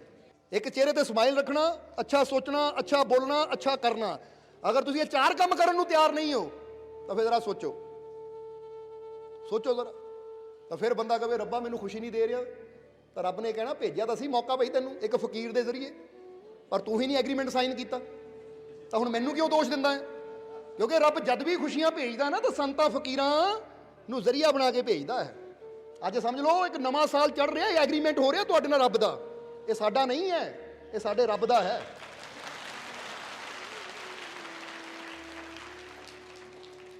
ਆਹੀ ਤਾਂ ਅਸੀਂ ਕਹੀਦਾ ਹੈ ਨਾ कि फकीर हूं मैं, अपना अंदाज सबसे जुदा रखता हूं, लोग ढूंढते हैं मंदिर मस्जिद में, मैं अपने दिल में खुदा रखता हूं। ये लोग तो मंदिर मस्जिद च रब नूं लभदे है, असीं तां इत्थे देखदे हां कि अंदर है साडे, ओह रोम रोम चो ही है। इस करके रब एग्रीमेंट करन आया तुहाडे नाल साडे जरिए। हुण ला दिओ मोहर तुसीं भी, ठीक है असीं वचन करदे असीं चेहरे ते स्माइल रखांगे, ਅਸੀਂ ਵਚਨ ਕਰਦੇ ਹਾਂ ਅੱਛਾ ਸੋਚਾਂਗੇ, ਅਸੀਂ ਵਚਨ ਕਰਦੇ ਹਾਂ ਅੱਛਾ ਬੋਲਾਂਗੇ, ਅਸੀਂ ਵਚਨ ਕਰਦੇ ਹਾਂ ਅੱਛਾ ਕਰਾਂਗੇ। ਕਰ ਦਿਓ ਐਗਰੀਮੈਂਟ, ਤਾਂ ਫਿਰ ਅਸੀਂ ਵਚਨ ਕਰਦੇ ਹਾਂ ਤੁਹਾਡੀ ਸਾਰੀ ਜ਼ਿੰਦਗੀ ਖੁਸ਼ੀਆਂ ਨਾਲ ਭਰਾਂਗੇ। ਕੋਈ ਨਹੀਂ, ਹੁਣੇ ਪਤਾ ਲੱਗਣਾ ਸਤਸੰਗ ਤੋਂ ਬਾਅਦ ਮੱਥਾ ਟੇਕਣ ਲੱਗੇ ਕਿਹਦੇ ਚਿਹਰੇ ਤੇ ਸਮਾਈਲ ਹੈ ਤਾਂ ਕਿਹੜਾ। ਕਈ ਵਾਰ ਕਹਿੰਦਾ ਮੂੰਹ ਕਿਉਂ ਫੁਲਾ ਕੇ ਬੈਠਾ ਹੈ, ਇੱਥੇ ਮੂੰਹ ਤਾਂ ਨਹੀਂ ਫੁੱਲਿਆ ਕਿਸੇ ਦਾ, ਉਹ ਫਿਰ ਐਗਰੀਮੈਂਟ ਤੋਂ ਬਾਹਰ ਹੈ। ਕਿਉਂਕਿ ਪਹਿਲਾਂ ਤੁਹਾਡੇ ਵੱਲੋਂ ਹੋਣੀ ਹੈ ਤਾਂ ਫਿਰ ਅਸੀਂ ਬੋਲੋ ਸਮਝਦੇ ਹੋ ਕਿ ਨਹੀਂ? ਜਿੱਦਾਂ ਬੰਦਾ ਕਹਿੰਦਾ ਟਿਕਟ ਖਰੀਦ ਲਈ, ਪਲੇਨ 'ਚ ਬਹਿ ਗਏ, ਪਹਿਲਾਂ ਮੈਨੂੰ ਕੰਮ ਕਰਨਾ ਪੈਣਾ ਤਾਂ ਫਿਰ ਬਾਕੀ ਕੰਮ ਪਾਇਲਟ ਦਾ ਹੈ। ਉਹਨਾਂ ਉਡਾਰੀ ਇੱਦਾਂ ਦੀ ਮਰਵਾਉਣੀ ਹੈ ਸਾਨੂੰ, ਉਹ ਦੇਸ਼ ਤੱਕ ਲੈ ਜਾਣਾ ਜਿੱਥੇ ਹੀ ਜਾਣਾ ਚਾਹੁੰਦੇ। ਹੁਣ ਸਮਝ ਲਓ ਇੱਦਾਂ ਹੀ ਬਸ ਤੁਸੀਂ ਇਹ ਚਾਰ ਚੀਜ਼ਾਂ ਦਾ ਐਗਰੀਮੈਂਟ ਕਰਨਾ ਹੈ ਤਾਂ ਫਿਰ ਇੱਦਾਂ ਦੀ ਉਡਾਰੀ ਤੁਹਾਡੀ ਮਰਵਾਉਣੀ ਹੈ ਕਿ ਤੁਹਾਨੂੰ ਆਨੰਦ ਤੱਕ ਲੈ ਕੇ ਜਾਣਾ ਹੈ, ਪ੍ਰਭੂ ਤੱਕ ਲੈ ਕੇ ਜਾਣਾ ਹੈ, ਪਰਮਾਤਮਾ ਤੱਕ ਲੈ ਕੇ ਜਾਣਾ ਹੈ, ਤੁਹਾਡੀ ਮੰਜ਼ਿਲ ਤੱਕ ਲੈ ਕੇ ਜਾਣਾ ਹੈ। ਕਰ ਲਿਆ ਐਗਰੀਮੈਂਟ ਪੱਕਾ? ਤੇ ਕਹਿ ਦਿਓ ਅੱਜ ਤੋਂ ਮੈਂ ਆਪਣੇ ਚਿਹਰੇ ਤੇ ਕੀ ਰੱਖਣਾ ਹੈ? ਸਮਾਈਲ।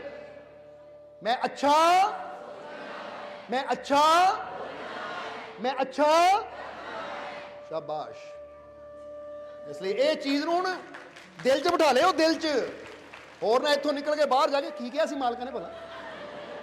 ਆ ਕਿਹੜਾ ਕਿਹੜਾ ਐਗਰੀਮੈਂਟ ਹੋਇਆ ਸੀ? ਕੀ ਗੱਲ ਸੁਣਿਆ ਨਹੀਂ? ਮੈਂ ਤਾਂ ਸੁੱਤਾ ਪਿਆ ਸੀ, ਜਾਂ ਮੇਰਾ ਧਿਆਨ ਤਾਂ ਲੰਗਰ ਵੱਲ ਸੀ, ਸਤਸੰਗ ਖਤਮ ਹੋਇਆ ਲੰਗਰ ਛਕਾਂ। ਨਹੀਂ ਐਦਾਂ ਨਹੀਂ ਮਜ਼ਾ ਆਏਗਾ। ਫਿਰ ਪੂਰਾ ਧਿਆਨ ਸਾਡੇ ਵੱਲ ਹੈ ਕਿ ਨਹੀਂ? ਜੇ ਕੋਈ ਸੁੱਤਾ ਦੇਖੋ ਆਲੇ ਦੁਆਲੇ ਕੋਣੀ ਮਾਰ ਕੇ ਦਿਖਾਓ ਮਾੜੇ ਜਿਹਾ ਉਹਨੂੰ। ਵੈਸੇ ਸੌਣ ਤਾਂ ਅਸੀਂ ਦੇਈਦਾ ਨਹੀਂ, એનર્ਜੀ ਇਦਾਂ ਦੀ ਭਰ ਦੇਈਦੀ, ਬੰਦੇ ਨੀਂਦ ਆਵੇ ਉਹ ਵੀ ਉਡਾ ਦਿੱਤੀ ਹੈ। ਇੱਕ ਵਾਰੀ ਇੱਕ ਜੀਵ ਆਇਆ ਦਿੱਲੀ ਤੋਂ ਸਿੱਧਾ, ਕਹਿੰਦਾ ਮਾਲਕੋ ਮੈਂ ਬਾਹਰੋਂ ਆਣਾ, ਕੈਨੇਡਾ ਤੋਂ ਆਇਆ, ਸਿੱਧਾ ਉਹ ਦਰਬਾਰ ਤੇ ਆਇਆ, ਲੰਬਾ ਸਫ਼ਰ ਕਰਕੇ ਆਇਆ। ਸਤਸੰਗ ਹੋਣਾ ਸੀ ਵੀਰਵਾਰ ਨੂੰ, ਔਰ ਪਿੱਛੇ ਬਹਿ ਗਿਆ। ਸਤਸੰਗ ਤੋਂ ਬਾਅਦ ਆ ਕੇ ਸਾਨੂੰ ਕਹਿੰਦਾ ਮਾਲਕੋ ਮੈਂ ਤਾਂ ਸੋਚਿਆ ਸੀ ਮੈਂ ਸੌ ਜਾਣਾ, ਪਰ ਮੇਰੀ ਤਾਂ ਥਕਾਵਟ ਹੀ ਦੂਰ ਹੋ ਗਈ, ਨੀਂਦ ਹੀ ਉੱਡ ਗਈ ਮੇਰੀ ਤਾਂ।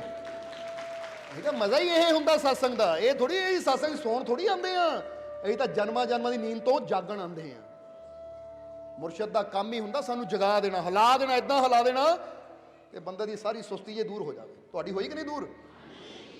ਦਿਖਾ ਦਿਓ ਫਿਰ। ਮਾਲਕ ਦੀ ਰਹਿਮਤ ਨਾਲ ਮੈਂ ਬਹੁਤ ਖੁਸ਼ ਹਾਂ, ਮਾਲਕ ਦੀ ਰਹਿਮਤ ਨਾਲ ਮੈਂ ਬਹੁਤ, ਮਾਲਕ ਦੀ ਰਹਿਮਤ ਨਾਲ ਮੈਂ ਬਹੁਤ, ਮਾਲਕ ਦੀ ਰਹਿਮਤ ਨਾਲ ਮੈਂ ਬਹੁਤ।